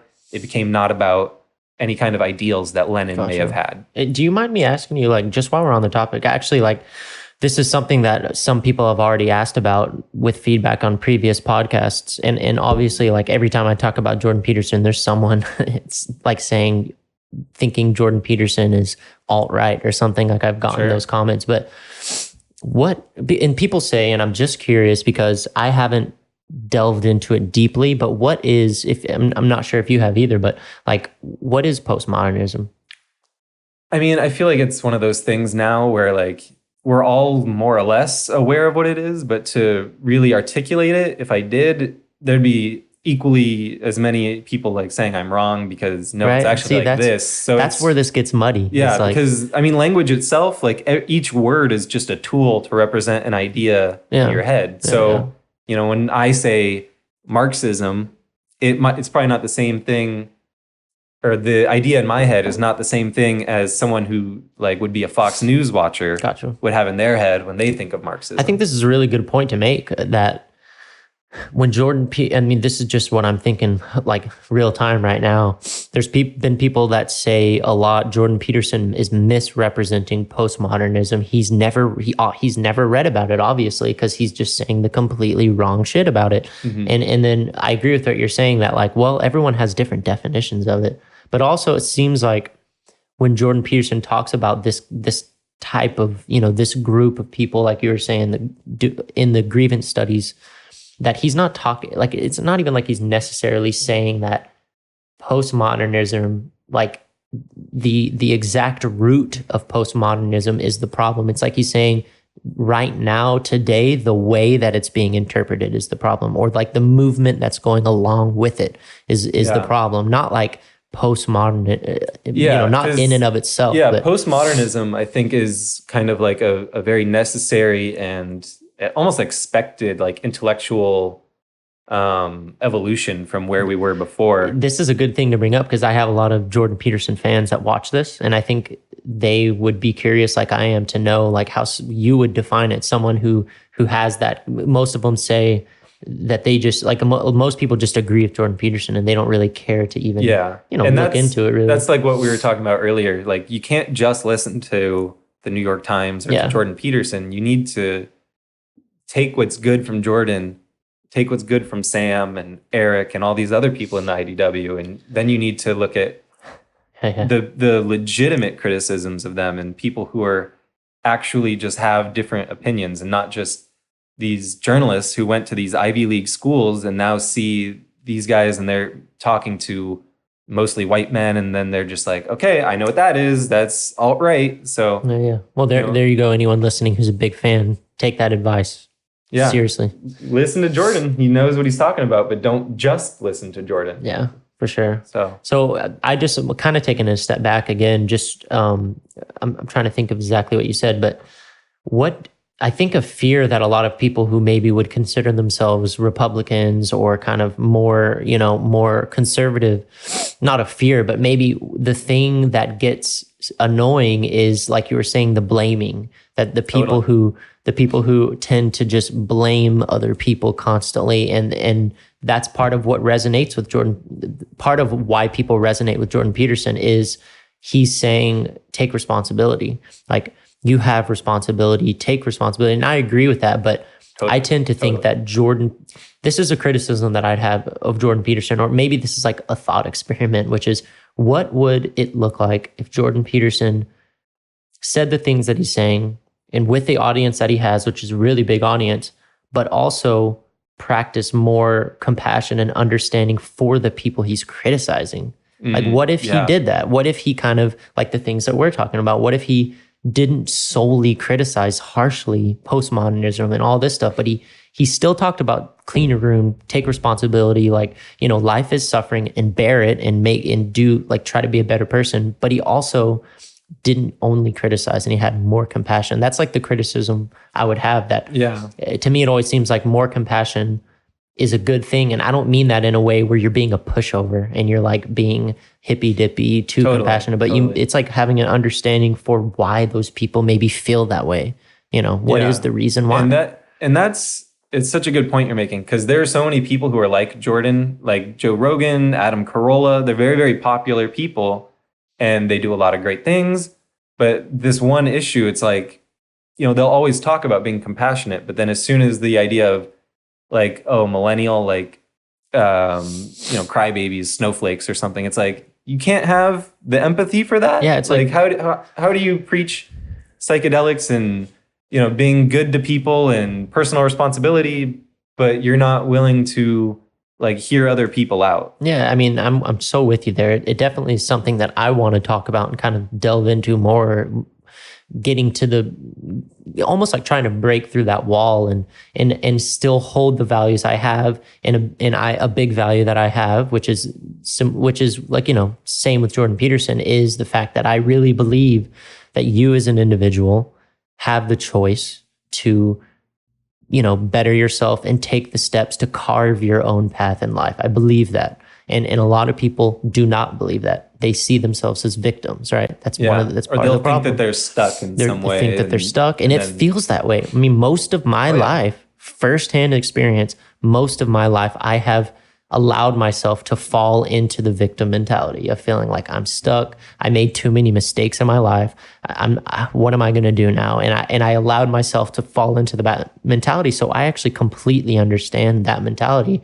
And I wish people like Jordan Peterson would kind of like delve deeper into the topic, you know, like, why do people feel that way? And what is the problem? Why are there so many people that, and I'm curious if you have any opinions on it, why are there so many people that kind of fall into that victim kind of, I feel like I'm trapped, and trying to just blame other people? I think it's just that it's easier. It's easier than actually changing your life. So, I mean, like I was saying about... It's a direct way to put it. Yeah, I mean, that's what it is. You have the model of understanding, and if you can just get by and be comfortable, you know, it's painful to reevaluate your model. It's, you know, it's a lot of work, because you need to have new experiences, and you need to do a lot of things to get new data for yourself, new experiences for yourself. And so I don't know. I think the victim mentality is just kind of the default mode of a lot of people,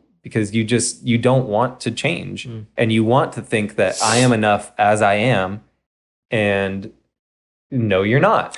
Sorry, but no, I mean, I like talking about this because, you know, I definitely like bringing it up, just because I know there's a lot of people that are in that default mode, and they, you know, because it's just the quickest answer too. Yeah. Why didn't I get that job?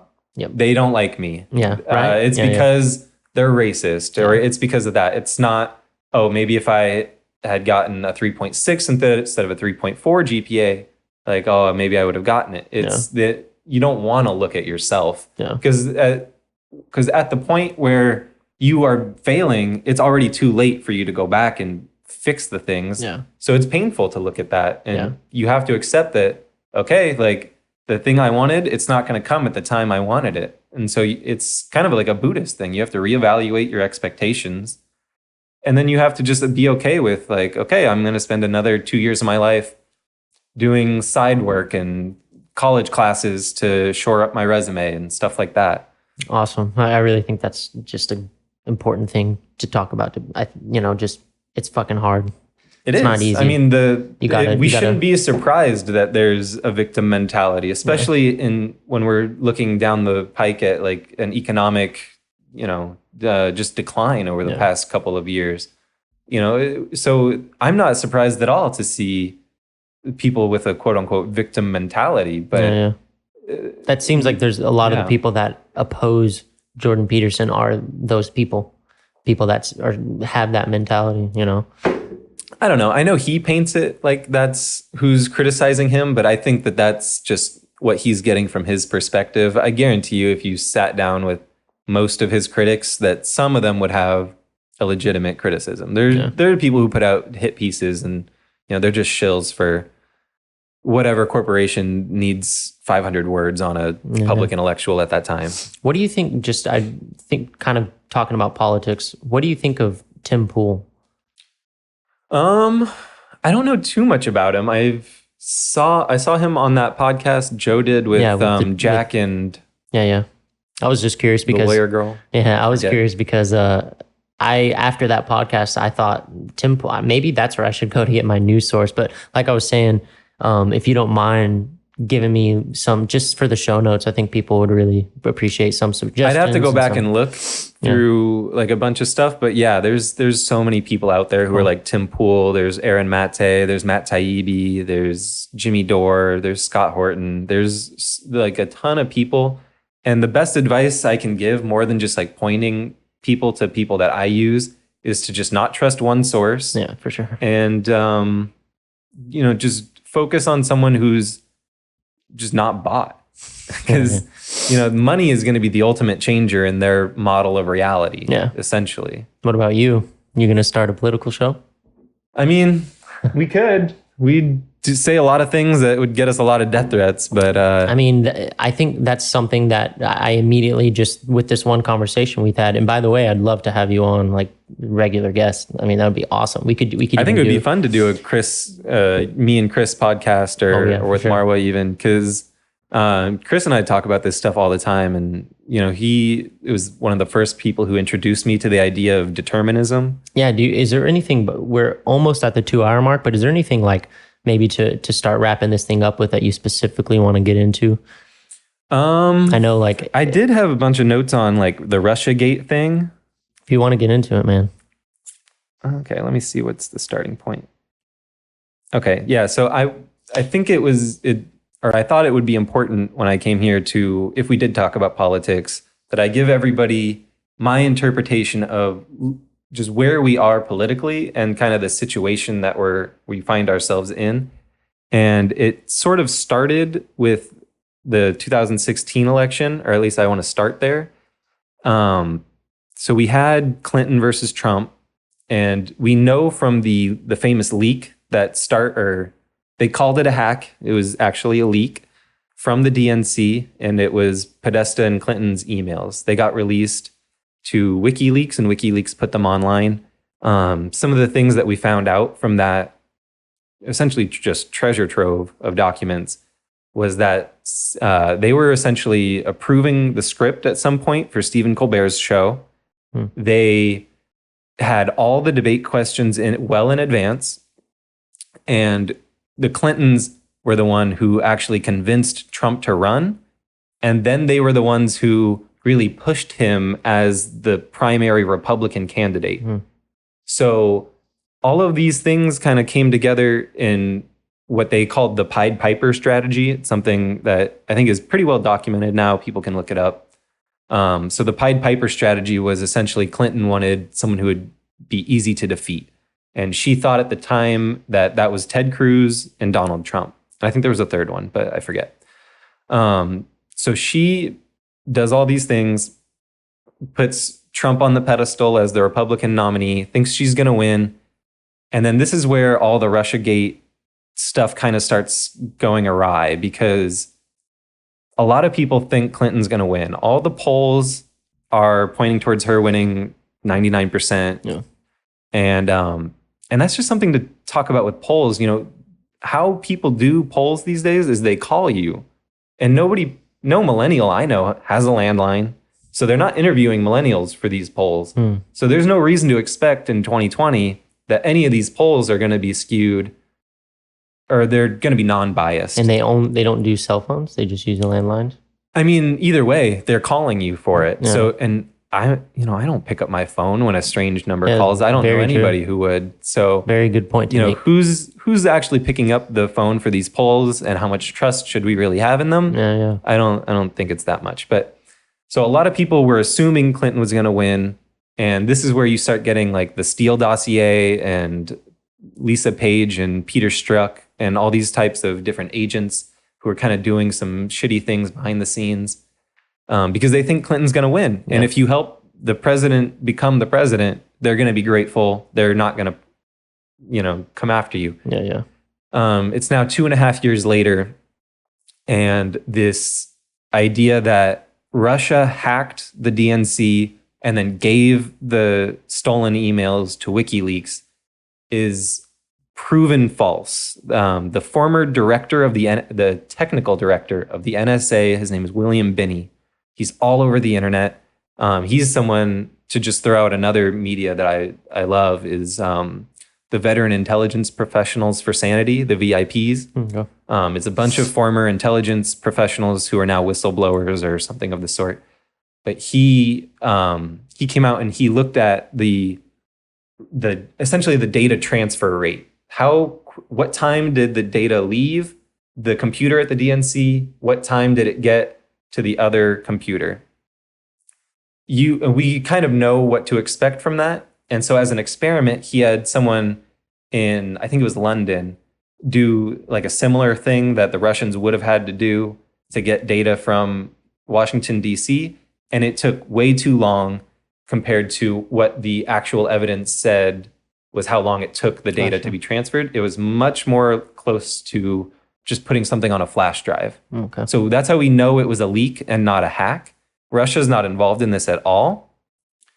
Clinton, back when she was under Obama's presidency, and the other thing that came from the WikiLeaks emails, Podesta was part of Obama's transition team from the campaign to being president. And we know from one of his emails that a VP at Citibank chose most of Obama's 2008 cabinet. So right from the beginning, we know that a lot of this was, that he was just an establishment political candidate. We know that now.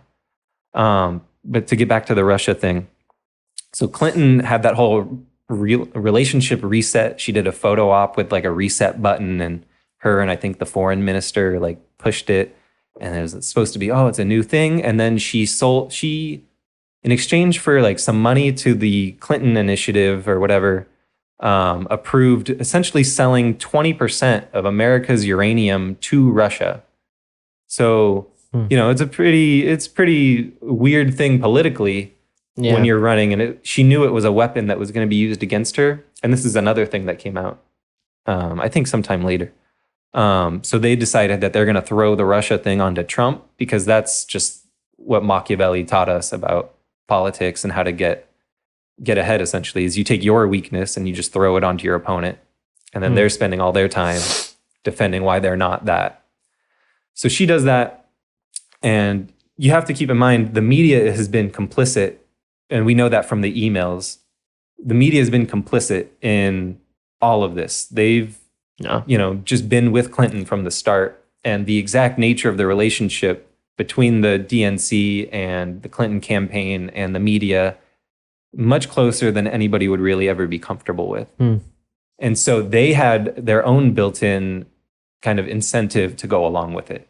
And so they have been kind of pushing Trump to not be friends with Vladimir Putin, because Trump has to prove now that he's not a Putin puppet, Yeah.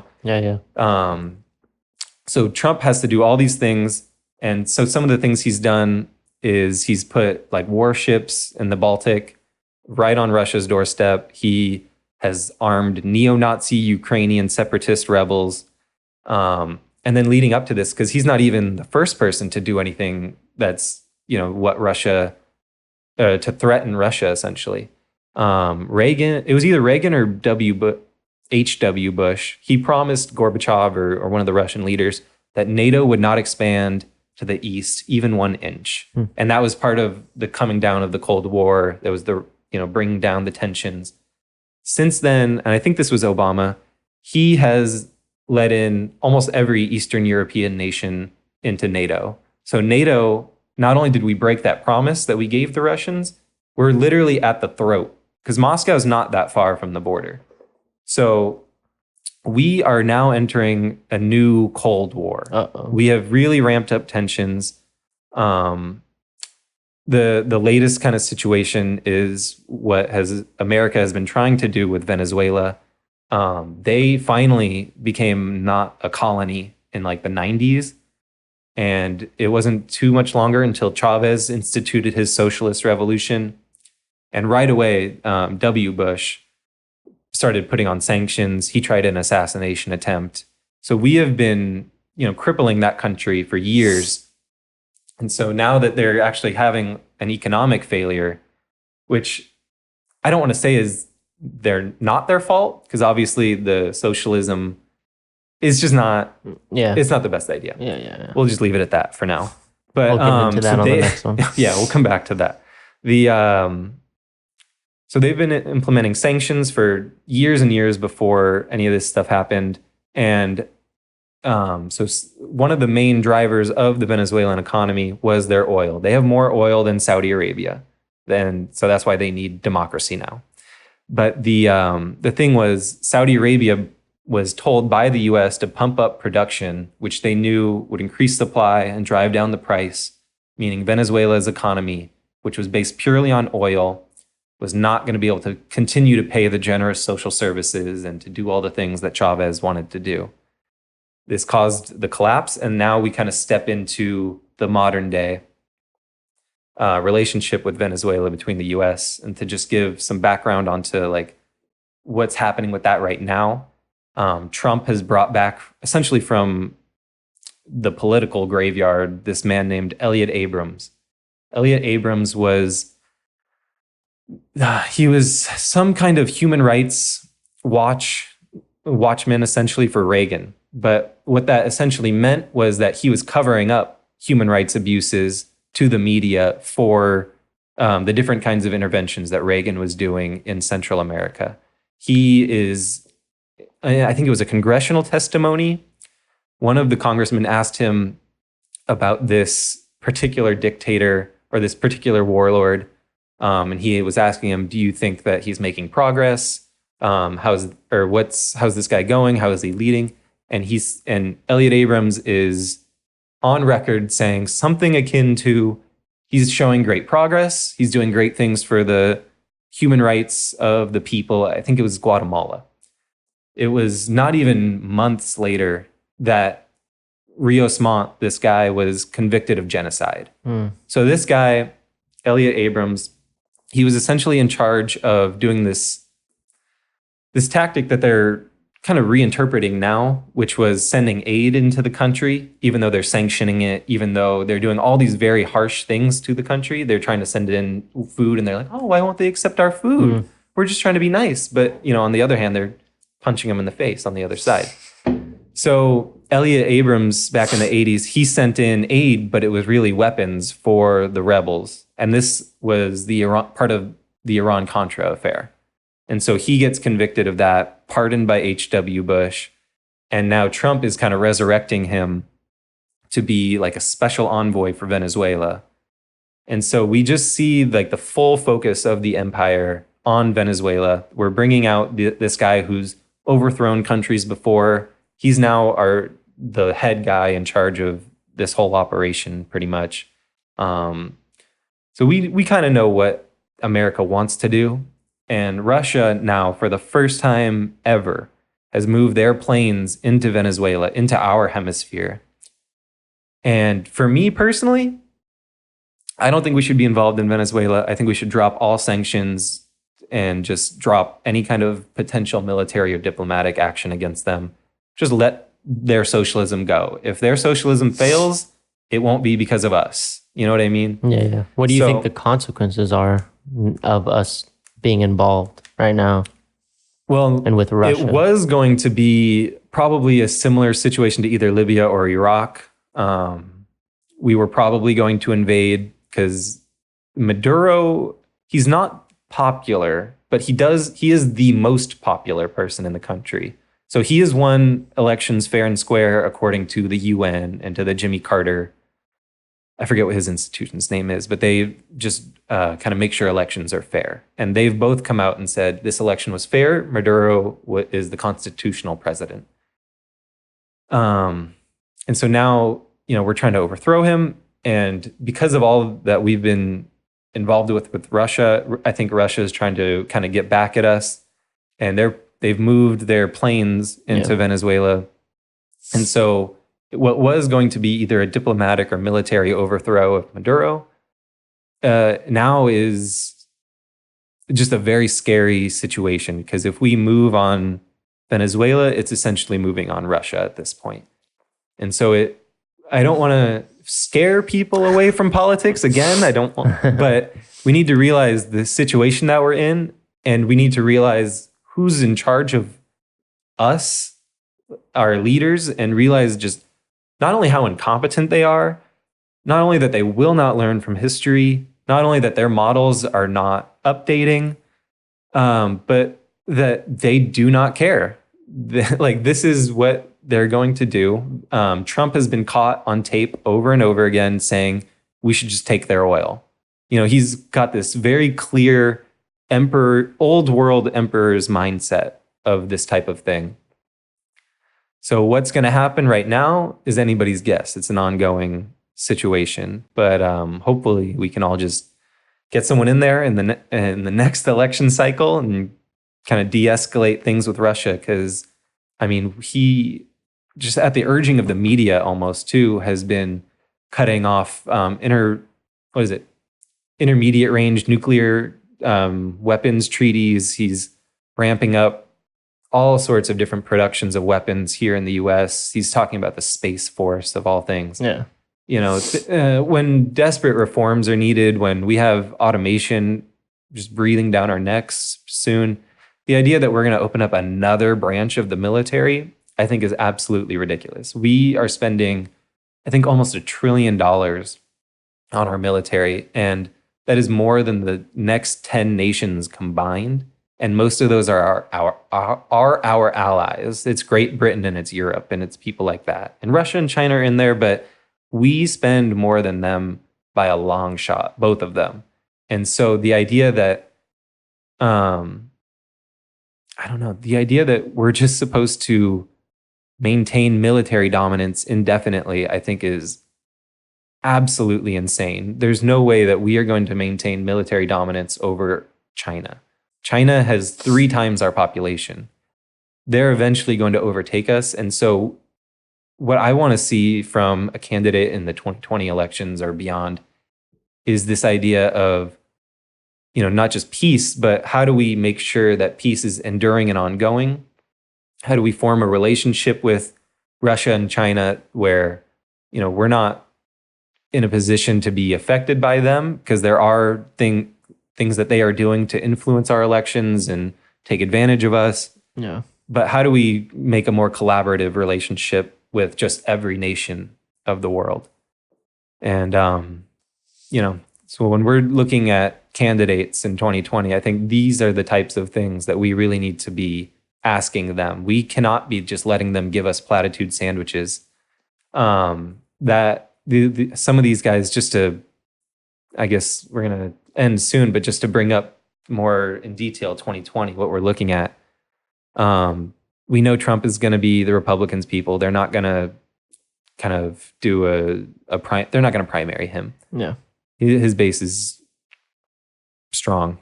And so the people that we're looking at are the Democrats, most of whom I think are feeling the change in the wind, so to speak. They're feeling like the left populist candidates like Bernie Sanders are getting more popular.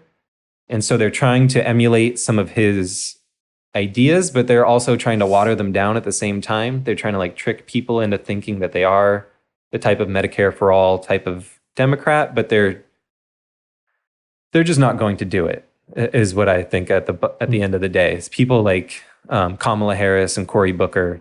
these are especially Kamala Harris, who I know you're not a native Californian, but she was our attorney general. And when the federal court declared that our prison systems here in the state of California were cruel and unusual punishment constitutionally, and they ordered us to release prisoners or to ameliorate that somehow, her office, their argument against it was that it would disrupt the prison labor situation. So it just gives you this idea that people like Kamala Harris, Cory Booker, Beto O'Rourke even, I don't fully trust, they're looking out for their donors, and they're going to do whatever the donors want, even once they're in office, or actually especially when they're in office. If we can't even get them to agree now to things like a Green New Deal, UBI, Medicare for all, any of these kind of reforms that I think are very necessary, if we can't even get them to say, yes, I support this or that, if they're equivocating and saying, oh, I'm for the spirit of this deal, that's nice, but you need to then come up with a better idea, because we're running out of time, I think. And, I always don't want to say stuff like that, because that is kind of like a red flag of, oh, this guy's full of shit. He's trying to say that, we got 10 years until the whole world blows up. But I think we are getting to the point where technology is going to be too powerful to leave in the hands of a few, and that, we're going to need to start rethinking our ideas about freedom, about equality, these things that are very important to us, and we're going to need to have deeper conversations about what that means so that we can maintain just the unlimited game and make sure that the game is fun for everyone to play. Yeah. Well, I think that is the perfect way to wrap this up with that last statement. I'll say one thing. Is there anything that you would want to say that could maybe make people feel hopeful? Because there's a lot of there heavy are stuff good in candidates this. Who are running, and it's because of social media. These conversations are getting easier and easier. People who are just have very little production value are gaining lots of followers, and so I'm hopeful for the future, but I am worried that it's not going to come soon enough. So I think people like Jordan Peterson are so important, because it is important for us everyday people to get off our ass, start a podcast, start writing, just start communicating with people. We need to be having political conversations just in our day-to-day lives. Like, I talk to people about Andrew Yang every chance I get. And I think people like Tulsi Gabbard and Andrew Yang are two fantastic candidates from the Democratic Party who people should support. And if they don't happen, then we'll have another 4 years of Trump, and then we're guaranteed another one. So maybe we'll get another shot, and hopefully things won't be too bad if Trump does win. Well, yeah, this is a good place to wrap it up. And I'll say, I really believe you should start a podcast or a YouTube channel. You should definitely get into the politics. So much stuff I think is highly valuable that you're talking about, for sure. And I would love to have you on again and just delve deeper into some of these topics again. So yeah, we should definitely do it again. For sure. Thank you so much, man. I really appreciate you coming on. Thanks for having me on. Yeah. This is awesome. Thank you, man.